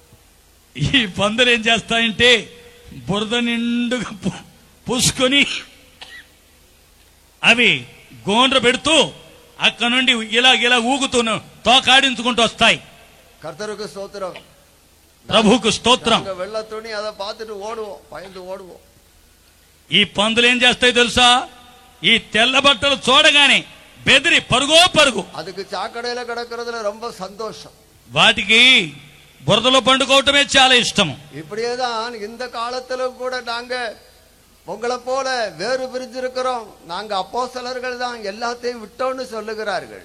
ఇలాగుననే కొంతమంది చెబుతున్నారు, మేము కూడా అన్నిటిని విడిచిపెట్టి వచ్చాము, మీలాగే మేము ఉన్నాము, మీలాంటి అపోస్తలులమే, మేము కూడా అపోస్తలులమే అని చెబుతున్నారు. கர்த்தருக்கு ஸ்தோத்திரம். ప్రభువుకు స్తోత్రం. விழிகுழம்ப வைத்துக் கொண்டு அன்றாடம் சாக்கடையில கிடக்கிற பன்றிகளை போலதான் இன்றைக்கு சில கிறிஸ்தவர்கள் காணப்படுகிறார்கள். ఈ రెండు విడిగా ఉండేటువంటి డెక్కల లాంటి కాళ్లు పెట్టుకున్నటువంటి పందుల్లాగానే కొంతమంది క్రైస్తవులు అదే అనుభవములు కనిపిస్తూ ఉన్నారు. கிறிஸ்தவர்கள் என்று சொல்லுகிறதுக்கு யோக்கியதை அற்றவர்களும் தங்களை கிறிஸ்தவர்கள் என்று சொல்லுகிறார்கள். క్రైస్తవులు అని చెప్పుకుండే దానికి యోగ్యత లేనటువంటి వారు కూడా మేము క్రైస్తవులమే అని చెప్పుకొనుచున్నారు. கிறிஸ்தவம் என்று நீ தொடங்கும் போதே ஒரு விடுதலை இருக்கிறது. క్రైస్తవము అని చెప్పగానే ఆ మాటలోని ఒక స్వాతంత్ర్యం ఉన్నది. இயேசுவே என்று அவரை நீ ஏற்றுக்கொண்டு உன்னுடைய வாழ்க்கையை தொடரும் போது உனக்கு ஒரு விடுதலை இருக்கிறது.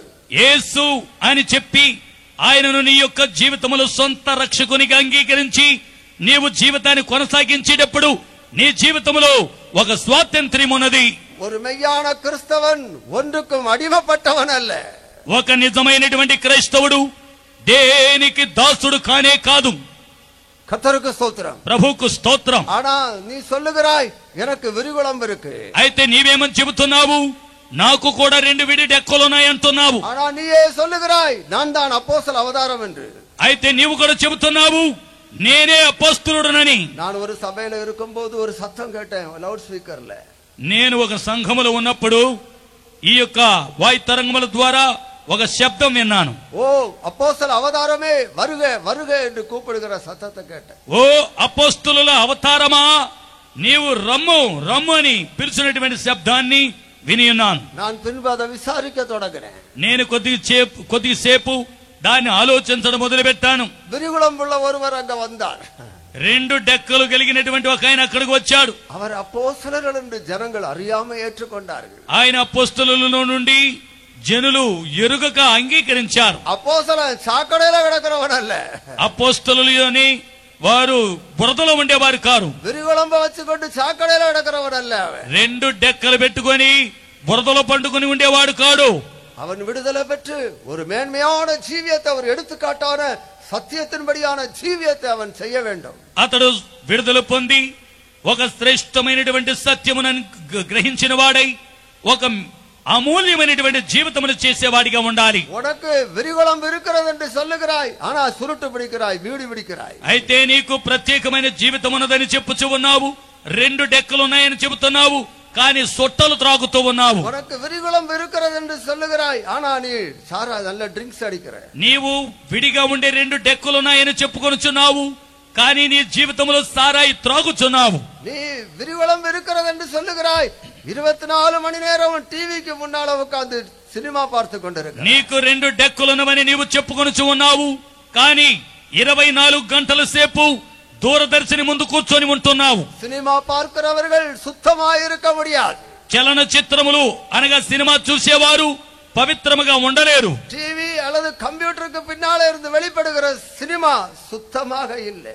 ఈ దూరదర్శని మరియు గణన యంత్రముల నుంచి అనగా టీవీ కంప్యూటర్లో నుండి వచ్చేటువంటి చిత్రములు మిమ్మల్ని పవిత్రముగా ఉంచవు. அது அசுத்தங்களும் அருவருப்புகளும் మామిస ఇచ్చగలాலும் நிறைந்ததாக இருக்கிறது. అవి అపవిత్రమును శరీరేచ్ఛలను ఈ యొక్క శరీర కోరికలను కలుగు చేసేటువంటివిగా ఉన్నవి. இந்த நவீன உலகத்தை நவீன இந்த வாலிப சமுதாயத்தை வஞ்சிக்கிற ஒரு வஞ்சகமாக இருக்கிறது సినిమా. ఈ యొక్క నవీన కాలములో ఉన్నటువంటి యవనస్తులందరినీ మోసం చేసి వంచన చేసేటువంటివే ఈ సినిమాలు, ఈ దూరదర్శనులు అనగా టీవీలు. நீ பார்க்கிற அசுத்தமே உன்னுடைய இருதயத்தில் நிறைந்திருக்கும். నీవు చూసేటువంటి అపవిత్రతయే నీ యొక్క హృదయములో మరుగై ఉంటుంది. அன்றாடம் சினிமா பார்க்கிறவனே நீ சுத்தமாய் இருக்கிறாய் என்று உன்னால சொல்ல முடியுமா? ప్రతిసారి సినిమాలు చూసేటువంటి ఓ సహోదరుడా, నేను పవిత్రముగా ఉన్నానని నీవు ధైర్యముగా చెప్పగలవా? கர்த்தருக்கு ஸ்தோத்திரம். ప్రభువుకు స్తోత్రం. முடியாது, நீ சொல்ல முடியாது. నీవు చెప్పలేవు. ஆகவே இந்த வஞ்சகத்துக்கு விலக்கி உன்னை நீ காத்துக்கொள்ள வேணும். కాబట్టి ఈ యొక్క మోసముల నుండి నీవు వేరై నిన్ను నీవు కాపాడుకొనవలెను. கர்த்தருக்கு ஸ்தோத்திரம். ప్రభువుకు స్తోత్రం. அசுத்தமான ஜீவியத்தை செய்துவிட்டு நாங்க అపోస్తలులు என்று சொல்லுகிற கூட்டத்தாரும் உண்டு. అపవిత్రమైనటువంటి జీవితమును చేయుచు ఉండి మేము కూడా అపోస్తలులమే అని చెప్పుకునే గుంపు వారు ఉన్నారు. தேவபக்தியின் வேஷத்தை தரித்துக் கொண்டு அதனை మరుదలిக்கிற அதனுடைய బలத்தை మరుదలిக்கிற கூட்டம். దైవ భక్తి గల వేషమును ధరించుకొని వారు క్రీస్తుని ఎరుగమన్నట్లు కనిపిస్తూ ఉన్నారు. இப்படிப்பட்ட கூட்டத்தில் நீ சிக்குண்டிருக்கிறாயோ, ఇటువంటి గుంపులో నీవు చిక్కుకొని ఉన్నావా? உனக்கு ஆவிக்குரிய கொழுமையான ஆகாரம் அங்க இருக்க முடியாது. నీకు ఆత్మీయమైనటువంటి క్రొవ్వైన మాధుర్యమైన ఉపదేశం నీకు అక్కడ దొరకదు. ஒரு கூட்ட ஜனங்கள் సత్యங்களை విளங்காம కురుటాటத்துக்குள்ளே அவர்கள் காணப்படுகிறார்கள். ఒక గుంపు జనులైతే లోతైన సత్యములు తెలుసుకోనకుండా గురుడితనములో వారు అంధత్వము కలిగిన వారే తిరుగుతున్నారు. అరుமையான సహోదరనే సహోదరియే, நல்ல సత్యங்களை ఆవిక్రియ కొళుమయ కండడయ నీ పొరపడువాయాగ. ప్రియమైనటువంటి సహోదరుడా సహోదరి, శ్రేష్టమైన అమూల్యమైన ఉపదేశములను మాధుర్యము కలిగినటువంటి సత్యములను ఎరుగు నిమిత్తమై నీవు కొనసాగి ముందుకు రమ్ము. మెయ్యాన సభయిలే కొళుమయ இருக்கிறது. నిజమైనటువంటి సంఘములో నీకు మాధుర్యమున్నది, ఆవిక్రియ కొళుమయ இருக்கிறது. ఆత్మీయమైన మాధుర్యమున్నది. జ్ఞానస్నానం என்பதும் ஒரு కొళుமையான సత్యமாக இருக்கிறது. బాప్తిస్మ సత్యమనున్నటువంటిది అది అమూల్యమైనటువంటి మాధుర్యమైన సత్యము. కర్తருக்கு స్తోత్రం. ప్రభువుకు స్తోత్రం. జ్ఞానస్నానத்தை సభయిల జనங்களை சேர்க்கிறதுக்காக கொடுக்கிறது என்று కరుదుகிறார்கள். చాలా మంది ఏమనుకుంటున్నారు తెలుసా? ఈ నీటి ముంచడ బాప్తిస్మం అనేది వాళ్ళ సంఘములో గుంపును చేర్చుకోవటానికి వారు ఇలాగ చేస్తున్నారు అనుకుంటున్నారు. జ్ఞానస్నానத்திலே ஒரு కొళుமையான సత్యం இருக்கிறது. ఈ యొక్క నీటి ముంచడ బాప్తిస్మములో ఒక మాధుర్యమైన సత్యమున్నది. ஆகவே நீ இந்த సత్యத்தை விளங்கிக் கொண்டு இந்த సత్యத்துக்கு కీழ்పడింది வரணும். కాబట్టి ఈ సత్యమును మీరు గ్రహించి ఈ సత్యములోనికి మీరు రావలెను. ஒரு தவறான எண்ணம் సభైల ఆட்களை சேர்க்கிறதுக்காக జ్ఞానస్నానం கொடுக்கிறார்கள் என்று ఒక తప్పిదమైనటువంటి అభిప్రాయం ఏమిటంటే వీళ్ళు బాప్తిస్మం ఇచ్చేది ఎందుకు తెలుసా? వాళ్ళ సంఘములో చేర్చుకోవటానికి అనుకుంటున్నారు. இந்த సత్యத்தினுடைய மேன்மையை விளங்காம எப்படி கொடுக்கிறார்கள். ఈ సత్యమును సరిగా గ్రహించుకోకుండా అలాగే చేస్తున్నారు. இது దైవத்தினுடைய ஒரு ఆలోచనயாக இருக்கிறது. ఇది దేవుని యొక్క సంకల్పమైనది. దేవుடைய రాజ్యத்துக்குள்ள ప్రవేశించాలని విரும்புகிற మనుషన్ జ్ఞానస్నానం எடுக்கணும். దేవుని యొక్క రాజ్యములో ప్రవేశించాలని కోరిక కలిగినటువంటి మనుషుడు నీటి ముంచడ బాప్తిస్మము తీసుకోవాలి. ఉన్మయాన இந்த సభకుள்ள వర విரும்புகிற మనుషన్ జ్ఞానస్నానం எடுக்கணும். నిజమైనటువంటి ఒక సత్యమైన ఈ సంఘములోనికి రావాలని కోరినటువంటి వాడు నిజమైనటువంటి బాప్తిస్మము తీసుకోవాలి. இந்த புறா கொண்டு வந்த சபை என்று சொன்னனே, ఈ పావురము తీసుకుని వచ్చిన సంఘము అని చెప్పాను కదా. இந்த மெய்யான సభకుள்ள వர வேண்டுமானா జ్ఞానస్నానం பெற்று வர வேண்டும். ఈ నిజమైన సత్యములోనికి రావాలనంటే నీటి ముంచడ బాప్తిస్మమును తీసుకోవాలి. ஒருவன் இயேசு கிறிஸ்துவை ஏற்றுக்கொண்டு மறுபடியும் பிறந்தவனானா அவன் దేవుడి రాజ్యத்தை కాణலாம். ఒకడు ప్రభు అయినటువంటి యేసు క్రీస్తును తన సొంత రక్షకునిగా అంగీకరించి నీటి ముంచడ బాప్తిస్మం తిరిగి జన్మించినట్లయితే అతడు దేవుని యొక్క రాజ్యమును చూడవచ్చు. ஞானஸ்நானம் எடுத்து பரிசுத்த ஆவியை பெறும்போது அவன் இந்த దేవుడి రాజ్యத்துக்குள்ள ప్రవేశించலாம். మారు మనసు పొంది నీటి ముంచడ బాప్తిస్మముతో పరిశుద్ధాత్మను పొందిన వాడైతే దేవుని యొక్క రాజ్యములో ప్రవేశింపగలడు. దైవத்தினுடைய மெய்யான సభకుள்ள வரலாம். ఈ దేవుని యొక్క నిజమైన సంఘములోనికి రాగలడు. యోవాన్ 3వ అధికారం 5వ వచనం. యోహాను సువార్త 3వ అధ్యాయము 5వ వాక్యము. இயேசு பிரதியுத்தரமாக, ஒருவன் ஜலத்தினாலும் ஆவியினாலும் பிறவாவிட்டால் தேவனுடைய ராஜ்யத்தில் பிரவேசிக்க மாட்டான் என்று மெய்யாகவே மெய்யாகவே உங்களுக்கு சொல்லுகிறேன். యేసు ఇట్లా నేను ఒకడు నీటి మూలముగాను ఆత్మ మూలముగాను జన్మించితేనే గాని దేవుని రాజ్యంలో ప్రవేశింపలేనని నీతో నిశ్చయంగా చెప్పుచున్నాను. கர்த்தருக்கு ஸ்தோத்திரம். ప్రభుకు స్తోత్రం. ஜலத்தினாலும் ஆவியினாலும் பிறவாவிட்டால் அவருடைய தேவனுடைய ராஜ்யத்துக்கு வர மாட்டான். నీటి మూలముగాను ఆత్మ మూలముగాను జన్మించకపోతే ఒకడు దేవుని రాజ్యములో ప్రవేశింపలేడు. தேவன் இந்த பூமியில ஸ்தாபிச்சிருக்கிற அந்த மெய்யான சபைக்குள்ள வர வேண்டும் என்று சொன்னா அவன் ஞானஸ்நானம் எடுக்கணும். దేవుడి లోకమునందు ఈ భూమి మీద స్థాపించినటువంటి నిజమైన సంఘములోనికి అతడు రావాలనంటే అతడు నిజమైనటువంటి ముంచట బాప్తిస్మము తీసుకోవాలి. நீ இயேசு கிறிஸ்துவை ஏற்றுக்கொள்ளாத ஒரு மனுஷனாக இருந்தா இந்த தேவனுடைய ராஜ்யத்தை நீ பார்க்க முடியாது. నీవు నిజముగా ప్రభు అయినటువంటి యేసు క్రీస్తును నీ స్వంత రక్షకునిగా అంగీకరించకుండా పోయినట్లయితే దేవుని యొక్క రాజ్యముని నీవు చూడను కూడా చూడలేవు. இயேசு கிறிஸ்து ஒரு ராஜ்யத்தை ஆயத்தப்படுத்தி இருக்கிறார். యేసు క్రీస్తు ఒక రాజ్యమును సిద్ధపరచుచున్నాడు. இந்த வானமும் பூமியும் ஒழிந்து போகும்.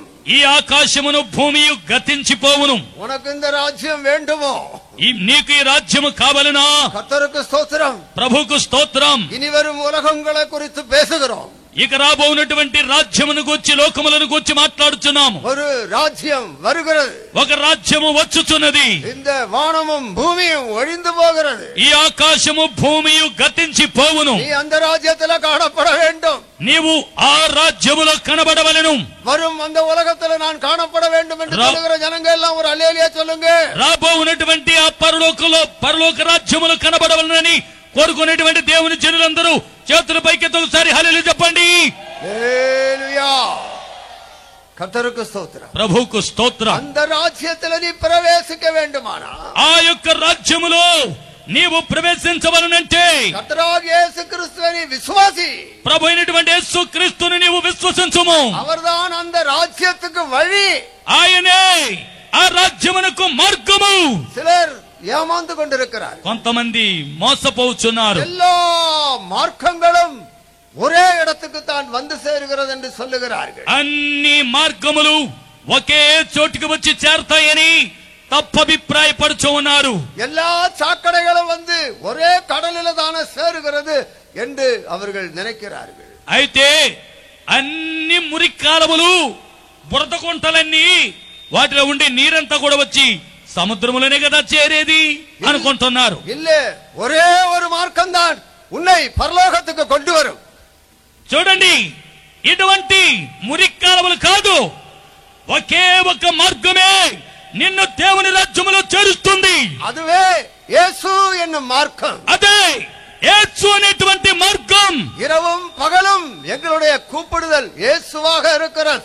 రాత్రి పగలు మిమ్మల్ని పిలిచేటువంటి శబ్దం యేసు అనేటువంటి శబ్దమే. அவரே மெய்யான தேவனும் நித்திய ஜீவனுமாக இருக்கிறார். ఆయనే నిజమైనటువంటి దేవుడు, నిత్య జీవమై ఉన్నాడు. அவரே வழியும் சத்தியமும் ஜீவனுமாக இருக்கிறார். ఆయనే మార్గము సత్యము జీవమై ఉన్నాడు.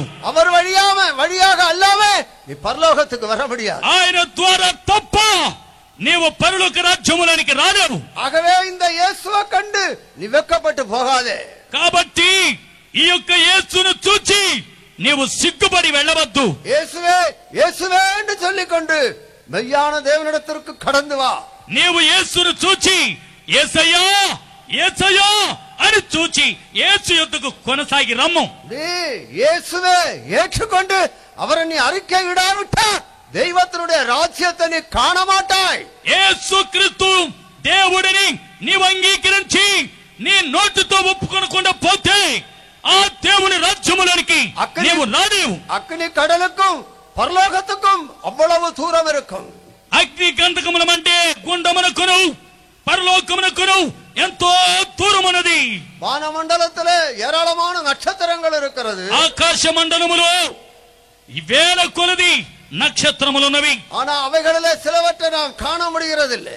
అయితే వాటిలో కొన్ని మనము చూడలేకపోతున్నాము. కన్ను కట్టాத అவ்வளவு దూరத்திலே காணப்படுகிறது. కంటికి కనిపించని అంత దూరములో ఉన్నవి. இயேசுவை ஏற்றுக்கொள்ளாத மனுஷனும் பரலோகத்திலிருந்து கண்ணு கட்டாத அவ்வளவு தூரத்தில் அவன் இருப்பான். యేసును అంగీకరింపనటువంటి వాడు కంటికి కనిపించనంత దూరములో వాడు ఉంటాడు. தன்னுடைய பணத்தை கொண்டு இந்த ராஜ்யத்தை சம்பாதிக்க முடியாது. తన యొక్క డబ్బు చేత ఈ పరలోక రాజ్యమును సంపాదించుకొనలేడు. తనకు இருக்கிற கைபலன் ஆள்பலனை கொண்டு பரலோகத்தை நீ சம்பாதிக்க முடியாது. తనకున్నటువంటి భుజబలము చేత మనుష్య బలము చేత ఈ పరలోక రాజ్యమును సంపాదించుకొనలేడు. நீ தேவாதி தேவனுக்கு முன்பாக உன்னை தாழ்த்துவதனாலதான் நீ அதை சம்பாதிக்க முடியும். దేవాతి దేవుడైనటువంటి ప్రభు ఎదుట నిన్ను నీవు తగ్గించుకున్నప్పుడు మాత్రమే ఆ రాజ్యమును నీవు సంపాదించుకొనగలవు. உன்னுடைய பெருமைகளை விட்டு இறங்கி இயேசுவுக்கு முன்னால உன்னை தாழ்த்து. కాబట్టి నీ బలములలో నుండి బలహీనతలో నుండి నిన్ను నీవు తగ్గించుకొని యేసు యొద్దకు వచ్చి నీవు నిన్ను తగ్గించుకొనుము. இயேசுவே சகல மனுஷரையும் நியாயம் தீர்க்கிற நியாயாதிபதி. యేసు క్రీస్తే సమస్త జనులకు తీర్పు తీర్చేవాడు. ஒரு நாள் வேலைக்காரன் தன்னுடைய கூலியை வாங்குறதுக்கு எஜமானிடத்துல வருகிறது போல ఒక దినమునందు కూలివాడు తన యజమానుని యొద్ద కూలి తీసుకోవటానికి వచ్చినట్లు வேலைக்காரி தன்னுடைய கூலியை பெறும்படிக்கு எஜமாட்டி இடத்துல வருகிறது போல పనికత్తే తన యజమానురాలి యొద్ద తన జీతమును పొందటానికి వచ్చినట్లు உன்னுடைய கிரியைகளுக்கு தக்க பலனை பெறும்படிக்கு இயேசுவினிடத்துல கொண்டு வரப்படுவாய். నీ యొక్క క్రియలకు తగినట్లు నీవు ప్రతిఫలము పొందు నిమిత్తమై యేసు యొద్దకు నీవు తేబడుదువు. அவர் உன்னை விசாரித்து உன்னுடைய கிரியைகளுக்கு தக்க பலனை தருவார். ఆయన నిన్ను తీర్పు తీర్చి నీ క్రియలకు తగినటువంటి ప్రతిఫలం అనుగ్రహించును. நீ உன்னுடைய பாவங்களை விட்டு திரும்பாவிட்டா இயேசுவினிடத்துல வராமல் போனா உன்னுடைய பிரதிபலன் மகா பயங்கரமாக இருக்கும். నీవు ప్రభువైనటువంటి యేసుక్రీస్తును అంగీకరించకుండా ఉండినట్లయితే నీవు యేసుక్రీస్తు యొద్దకు వచ్చినను నీ ప్రతిఫలము పొందలేకపోవుదువు. ஆகவேதான் எச்சரிக்கிறோம். இன்றைக்கு தான் உனக்கு அனுக்கிரக நாள், இதுதான் ரட்சணிய நாள். இப்பொழுது இன்றைக்கே இயேசுவே நீ ஏற்றுக்கொள். అందు నిమిత్తమే మిమ్మల్ని హెచ్చరించుచున్నాము. నేడే అనుకూల సమయము, నేడే రక్షణ దినము. ఈ దినమునందు యేసుక్రీస్తును నీవు అంగీకరించుము. இயேசுவே என்று நீ கத்தி கதறுவாயாக. యేసయ్యా అని నీవు కేకలు వేసి పిలిచి తప్పించదవుగాక. உன்னுடைய வாயை விரிவாய் திறந்து இயேசுவே என்று சொல்லுவாயாக. నీ నోటిని బాగుగా తెరిచి యేసయ్యా అని నీవు చెప్పదవుగాక. உன்னுடைய ஐஸ்வர்யம் உன்னை ரட்சிக்க முடியாது. నీ ఐశ్వర్యము నిన్ను రక్షించదు. உன்னுடைய செல்வாக்கு உன்னை ரட்சிக்க முடியாது. నీ యొక్క పలుకుబడి నిన్ను రక్షింపదు. இயேசுவே என்று வாய் திறந்து சொல்லி அவரை ஏற்றுக்கொள்வதுதான் உன்னை ரட்சிக்கும். యేసయ్యా అని చెప్పి ఆయనను పిలిచి అంగీకరించినటువంటిదే నిన్ను రక్షించును. ஆகவே இனி உனக்கு நாட்கள் இல்லை. కాబట్టి ఇక మీదట నీకు దినములు లేవు. இன்றைக்கே அவரை ஏற்றுக்கொள். ఈ దినమునందే నీవు ఆయనను అంగీకరించుము. இன்றைக்கே இயேசுவே என்று சொல்லு. ఈ దినమునందే యేసయ్యా అని నీవు చెప్పుము. நாம் எல்லாரும் கொஞ்ச நேரம் இயேசுவே என்று சொல்லுவோமா? మనమందరం కొద్దిగా సేపు యేసయ్యా అని చెబుదామా? இந்த ஊர்ல பிசாசு அநேகரை கட்டி வைத்திருக்கிறார். ఈ యొక్క ఊరిలో, ఈ గుడివాడులో సాతానుడు అనేక మందిని బంధించి ఉన్నాడు. நாம் இயேசுவே என்று சொல்லுவதை கண்டு பிசாசு வெக்கப்படட்டும். మనము యేసయ్యా అని చెప్పేటువంటి శబ్దమును ఆ సాతానుడు విని వాడు సిగ్గుపడనివ్వండి. எத்தனை பேர் தங்களுடைய முழு பலத்தோட தங்களுடைய வயிற்றின் ஆழத்திலிருந்து இயேசுவே என்று கத்துவீங்க? మీలో ఎంతమంది మీ పూర్ణమైన బలముతో మీ కడుపులో నుండి బిగ్గరగా యేసయ్యా అని అరవబోతున్నారు? கொஞ்ச நேரம் எல்லாரும் அப்படி கத்தணும். కొద్దిసేపు అందరూ అలాగున యేసయ్యని పిలవాలి. இயேசுவே என்று கத்தணும். యేసయ్యా అని పిలవాలి. கர்த்தர் உங்களை ஆசீர்வதிக்க ప్రభు போகிறார். నిన్ను ఇప్పుడు ఆశీర్వదించబోతున్నారు. வாயை விரிவாய் திறந்து கூப்பிட்டா வந்திறங்கும் பரலோகம் உன் மேல வந்திறங்கும். నీవు నోరు తెరిచి బాగుగా తెరిచి యేసయ్యా అని నీవు పిలిచినట్లయితే ఆకాశము తెరవబడి నీ మీద ఆశీర్వదింపబడును.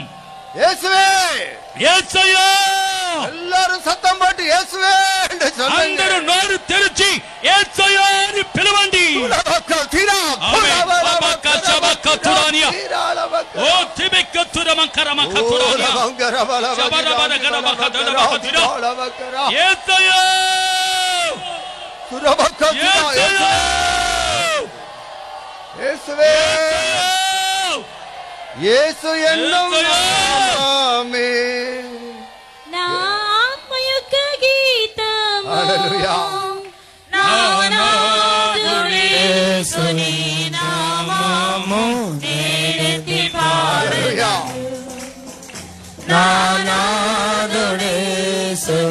నామము నేనెత్తి పాడెదను యేసువే నామము గీతము గీతము నానాదుడేసుని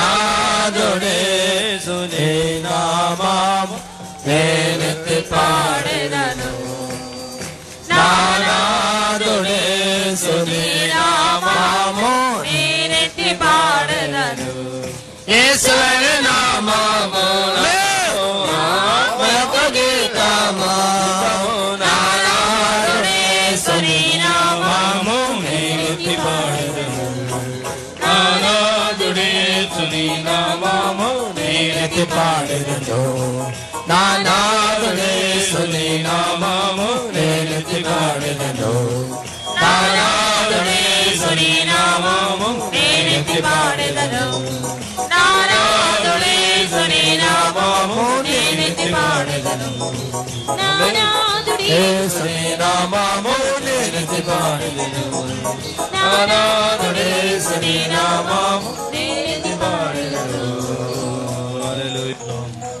సిలువై కళ్ళన్ సిలువలో ఉన్నటువంటి దొంగ యేసువే ఏற்றுకొండా యేసును அங்கீகரிச்சு ఉన్నాడు. நீர் உம்முடைய ராஜ்யத்துல வரும்போது என்னையும் நினைத்துக் கொள்ளும் என்று சொன்னார். యేసయ్యా నీ రాజ్యములోనికి వచ్చినప్పుడు నన్ను జ్ఞాపకం చేసుకొనిమన్నాడు.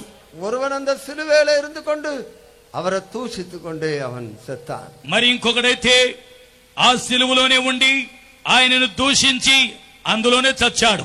ஆனா ஒருவனோ நீர் உம்முடைய ராஜ்யத்துல வரும்போது என்னையும் கூட நினைத்துக் கொள்ளும் என்று சொன்னார். అయితే కుడి ప్రక్కన ఉన్నటువంటి దొంగ అయితే అయ్యా యేసయ్యా నీ రాజ్యములోనికి వచ్చినప్పుడు నన్ను జ్ఞాపకం చేసుకొనుమయ్యా అన్నాడు. ఆండవర్ சொன்னார் இன்றைக்கு நீ என்னோடு கூட பரதேசில் இருப்பாய். దేవుడు సెలవిచ్చి ఉన్నాడు నేడు నీవు నాతో కూడా పరదేశులో ఉండు అని ఆయన సెలవిచ్చి ఉన్నాడు. இன்றைக்கு முதல் முறையாக நீ இயேசுவே என்று சொன்னாயே. ఈ దినమునందు నీవు మొట్టమొదటిసారిగా యేసయ్యా అని చెప్పి ఉన్నావు కదా. இது முதற்கொண்டு தேவனுடைய ராஜ்யத்தை நீ காண்கிறவனானாய். ఇది మొదలుకొని దేవుని రాజ్యమును చూడగలిగిన ఒక వ్యక్తిగా నీవు మార్చబడ్డావు. இந்த சிலுவை கள்ளனுக்கு தண்டனை இல்லை, ஆனா அவன் புதிய பூமியில இருப்பான். ఈ యేసును అంగీకరించినటువంటి సిలువలో ఉన్న కుడి ప్రక్కన ఉన్న దొంగకు పరలోక రాజ్యములో ఆయనకు అతనికి లేదు కానీ నరకమును తప్పించుకున్నాడు, నూతన భూమిలో ఉంటాడు. அதை விடவும் மேன்மையான ஒரு இடத்துக்கு நீ வர வேண்டும். அதற்கு தான் ஜலத்தினாலும் ஆவியினாலும் பிறக்கணும். ఇది దీనికంటే మరి ఉన్నతమైనటువంటి స్థానానికి నీవు రావాలి గనుకని దాని నిమిత్తమై నీటి మూలముగా ఆత్మ మూలముగా జన్మించవలెను. ஞான ஸ்நானம் என்பது ஒரு கொழுமையான சத்தியம். ఈ నీటి ముంచడ బాప్తిస్మము అనేటువంటిది ఒక మధురమైన సత్యము. அது மறுபடியும் பிறந்தவர்கள் அந்த ஞான ஸ்நான சத்தியத்துக்கு கீழ்ப்படியணும். వారు తిరిగి జన్మించినటువంటి వారు ఈ నీటి ముంచడ బాప్తిస్మమునకు లోబడవలెను. அது மூழ்கி எடுக்க வேண்டும். అది నీళ్లలోనికి మునిగి తీసుకోవాలి. பரிசுத்தாவின் அபிஷேகம் பெற்ற தேவனுடைய ஊழியக்காரங்களால தரப்பட வேண்டும். పరిశుద్ధాత్మ అభిషేకము పొందినటువంటి దేవుని యొక్క అపోస్తలుల ద్వారా ఆ బాప్తిస్మము తీసుకోవాలి. ஞான ஸ்நானம் எடுக்கும் போது என்ன సంభవిக்கிறது? బాప్తిస్మము తీసుకునేటప్పుడు ఏమి సంభవిస్తుంది? பாவ சுபாவத்திலிருந்து மனுஷன் விடுதலை ஆகிறான். పాప స్వభావములో నుండి మనుషుడు విడిపించబడుతున్నాడు. அப்போஸ்தலனாகிய பவுல் இந்த பாவ சுபாவத்தை பற்றி சொல்லும்போது అపోస్తలుడైనటువంటి పౌలు ఈ పాపమును గూర్చి పాప స్వభావమును గూర్చి చెప్పినప్పుడు நான் விரும்புகிறதை செய்யாம விரும்பாத தீமையை செய்கிறேன். నేను కోరినది చేయక కోరనటువంటి పాపమునే చేయుచున్నానని చెప్పుచున్నాడు. நானல்ல, எனக்குள்ளே வாசமாய் இருக்கிற பாவமே அப்படி செய்தது. ఇట్లు చేయునది నేను కాను, నాలో నివాసము చేయుచున్న పాపమే అట్లు చేయుచున్నదని చెప్పి ఉన్నాడు. இந்த உலகத்தில் உள்ள எல்லா பெரியோரும் சிறியோரும் தங்களிலே உணர்கிறதான ஒரு காரியம் இது. ఈ లోకములో ఉన్నటువంటి గొప్పవారేమి చిన్న కొద్దివారేమి ప్రతి ఒక్కరును గ్రహించేటువంటి కార్యం ఇది. தான் விரும்புறதை செய்யாம தான் விரும்பாத தீமையை செய்கிறான். వారు కోరినటువంటి మేలును చేయక కోరని కీడును చేయుచు ఉన్నారు. கர்த்தருக்கு ஸ்தோத்திரம். ప్రభుకు స్తోత్రం. ஞானஸ்நானம் எடுக்காத மனுஷன் பாவம் என்கிற பாவ சுபாவம் என்னும் சிறைக்குள்ள இருக்கிறான். ఈ బాప్తిస్మము తీసుకొనకుండా ఉండేటువంటి మనుషుడు పాపము అనేటువంటి చెరలో బంధింపబడి ఉన్నాడు. தான் விரும்பாத தீமையை செய்து செய்து அவன் சிறைக்குள்ள போகிறான். తాను కోరనటువంటి కీడును చేసి చేసి అతడు చెరలోనికి వెళ్లిపోతున్నాడు. யார் இந்த மரண சரீரத்திலிருந்து என்னை விடுதலை ஆக்குவார் என்று பவுல் சொல்லுகிறார். ఎవరు ఈ మరణ శరీరములో నుండి నన్ను విడిపింపగలరు అని పరిశుద్ధుడైన పౌలు చెప్పుచున్నాడు. ஞானஸ்நானம் எடுக்காதவர்கள் பாவம் என்கிற ஒரு மனுஷனோடு கூட కట్టపట్టిరుக்கிறார்கள். ఈ యొక్క బాప్తిస్మము తీసుకొనకుండా ఉండేటువంటి మనుషులు పాపం అనేటువంటి మనుషులతో బంధింపబడి ఉన్నారు. అది మరణ శరీరం என்று అழைக்கப்படுகிறது. ఆ శరీరమునకు పేరు మరణ శరీరము అని పిలువబడుచున్నది. మరణ శరీరத்திலிருந்து யார் என்னை விடுதலை ஆக்குவார்? ఈ యొక్క మరణ శరీరములో నుండి నన్ను ఎవరు విడిపింపగలరు అని చెప్పుచున్నాడు. எல்லா மனுஷரும் ஒரு அதரிசனமான மரண శరీరத்தோடு కట్టపట్టిరుக்கிறார்கள். మనుషులందరూ అదృశ్యమైన మరణ శరీరముతో బంధింపబడిన వారిగా ఉన్నారు. ఇదే ఉణర్ந்து కొండ పౌలు சொல்லுகிறான், யார் என்னை விடுதலை ஆக்குவார்? దీనిని గ్రహించుకున్న పరిశుద్ధుడైన పౌలు చెప్పుచున్నాడు, ఈ మరణ శరీరములో నుండి నన్ను ఎవరు విడిపింపగలరు అంటున్నాడు. అరుமையானவர்களே, இந்த பாவம் என்கிற சிறையிலே இருந்து ஞானஸ்நானம் நம்மை విడుదலை ஆக்குகிறது. ప్రియులారా, ఈ పాపం అనేటువంటి శరీరములో నుండి నీటి ముంచడ బాప్తిస్మము మనలను విడిపించుచున్నది. கர்த்தருடைய நாமத்துக்கு மகிமை உண்டாகட்டும். ప్రభు యొక్క నామమునకు మహిమ కలుగునుగాక. సమీప నాட்களிலே మరణ దండన విధిக்கப்பட்டிருந்த ஒருவனை ప్రెసిడెంట్ విడుదలయాకినార్.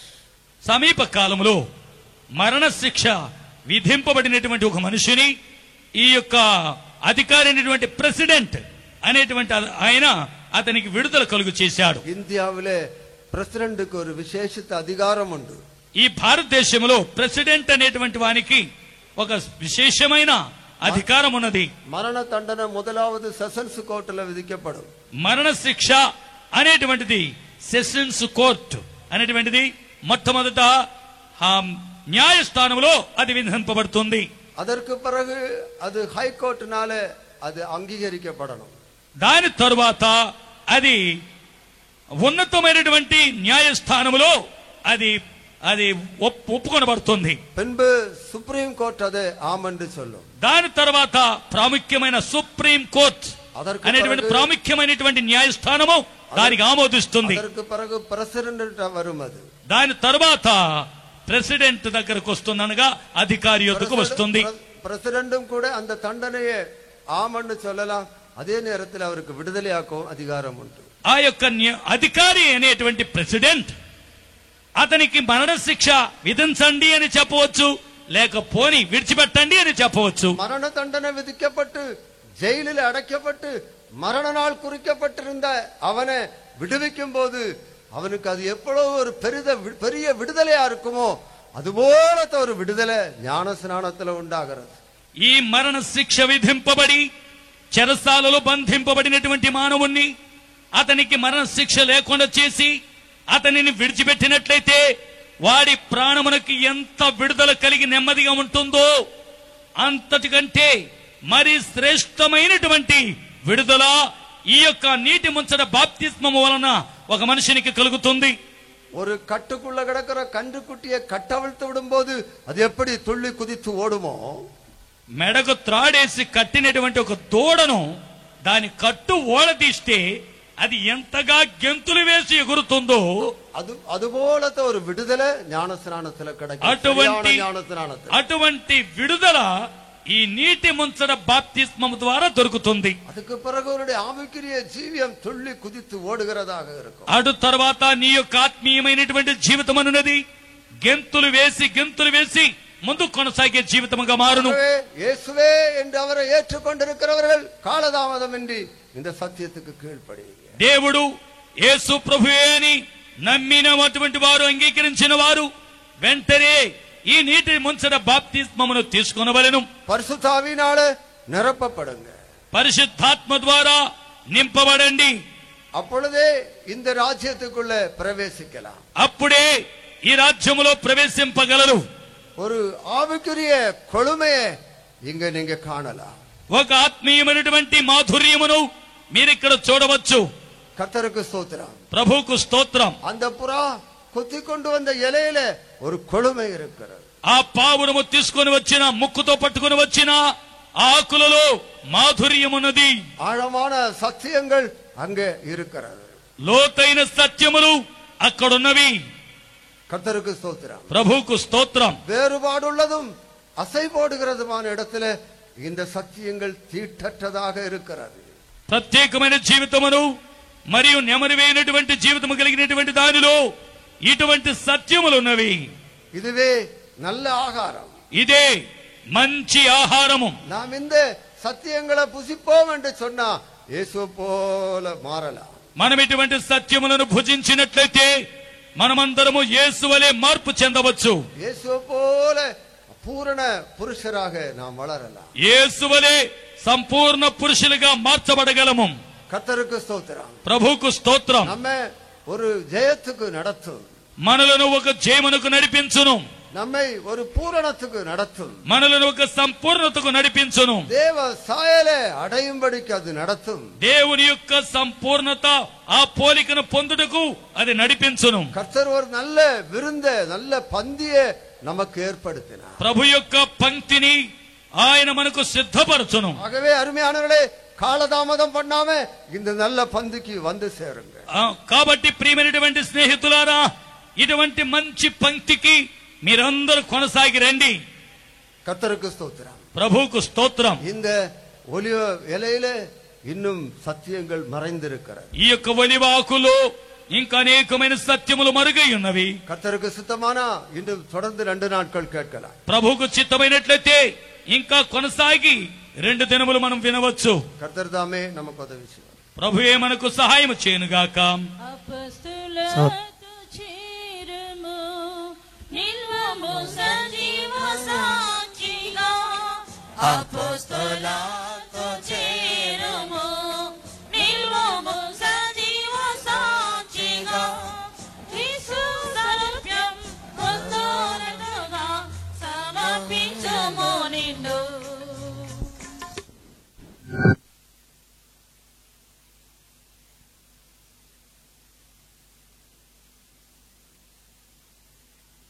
యేసే రక్షకుడు, హల్లెలూయా యేసే. గట్టిగా ఆత్మతో నింపువాడు, రాజుల రాజు ఆయనే. ఆత్మతో నింపువాడు, రాజుల రాజు ఆయనే. హల్లెలూయా. అందరు లేచి నిలబడండి. దైవ సేవకులు, సిస్టర్స్, బ్రదర్, దయచేసి మధ్యలోకి వెళ్ళి కొంచెం సహాయం చేయండి. వెనకాల ఉండేవాళ్ళు, కుర్చీల మీద ఉండేవాళ్ళు దయచేసి ముందుకు రమ్మని కూర్చున్నాం. ఈ రాత్రికాల సమయమందు ప్రభు తన దాసుల ద్వారా దివ్యమైన ఆలోచన దేవుడు మనకు బయలుపరిచినాడు. మాధుర్యమైన ఉపదేశముల ద్వారా క్రీస్తు పోలికగా జీవించి ఆయన మధ్యాకాశంలో ప్రత్యక్షమైనప్పుడు ఆ యొక్క విందులో ప్రతి ఒక్కరు పాల్గొనబోతున్నారు. రండి ప్రియులారా, ఆ మాధుర్యమైన ఉపదేశం, అపవిత్రపరచబడిన ఉపదేశము, శ్రేష్టమైన ఉపదేశము, జీవితాన్ని కట్టిలేపే ఉపదేశము, శ్రేష్టమైన ఉపదేశములో ఈ రాత్రి కాలము నిన్ను ఆ యొక్క పెళ్లి విందులో పాలు పొందుటకు ఈ ఉపదేశం నేను కట్టి లేపుచున్నది. అపవిత్రమైన ఉపదేశములు, అపవిత్రమైన దేనిని నిన్ను ముట్టవద్దు. ప్రత్యేకమైన జీవితాన్ని కాపాడుకున్న ఎడల ఆ యొక్క పరలోక రాజ్యములో, ఆ శ్రేష్టమైన ఆ మహిమగల రాజ్యములో కనపడలేవు. అందరూ కూడా సమర్పించండి, అందరూ సమర్పించండి. ఈ యొక్క అపోస్తుల ఉపదేశములోను, ప్రార్థన చేయుటలోను, సహవాసములోను, రొట్టె విడుచుటలోను స్థిరపడదను ప్రభా. ఈ మాధుర్యమైన ఉపదేశము, ఈ శ్రేష్టమైన ఉపదేశము, దానిలో నేను కట్టబడదను, నీలాగా మార్చబడదను ప్రభా. నీ వచ్చినప్పుడు ప్రభా ముఖాముఖిగా నిన్ను నేను దర్శించదాను. ఆమేన్. షబాకతు రాబరా షబలబరబతులబకతు షబలబరబరబతులబకతిరా. ఎవరైతే ఈ మాధుర్యమైన శ్రేష్టమైన పరిశుద్ధమైన ఉపదేశములో కట్టబడి దానిలో జీవించున్నారు, సరి అయిన మారు మనసు పొంది సరి అయిన బాప్తిసము తీసుకొని పరలోక రాజ్యము దర్శనాన్ని పొంది ఎంతమంది జీవించబోతున్నారో యేసు వచ్చినప్పుడు నిత్యముగా వారు ఎత్తబడతారు. బోర శబ్దం విన్న వెంటనే వారు మహిమలో, ఆ మహిమ గల శరీరముతో ఆ మధ్య ఆకాశములో ఆయనతో చేర్చబడతారు. నిరీక్షణ గల వారు లేదు చెప్పండి. బోర శబ్దము వినిదమన్న విశ్వాసం గల వారు లేదు చెప్పండి. హల్లెలూయా. బోర ధ్వనితో ఆర్భాటనాదంతో బోర చేతులు పక్కతో శబ్దంతో మన యేసురాజు వచ్చుచున్నాడు. ప్రధాన దూత శబ్దంతో మన యేసురాజు వచ్చుచున్నాడు. హల్లెలూయా హల్లెలూయా హల్లెలూయా. ధరించేదాం అక్షయత.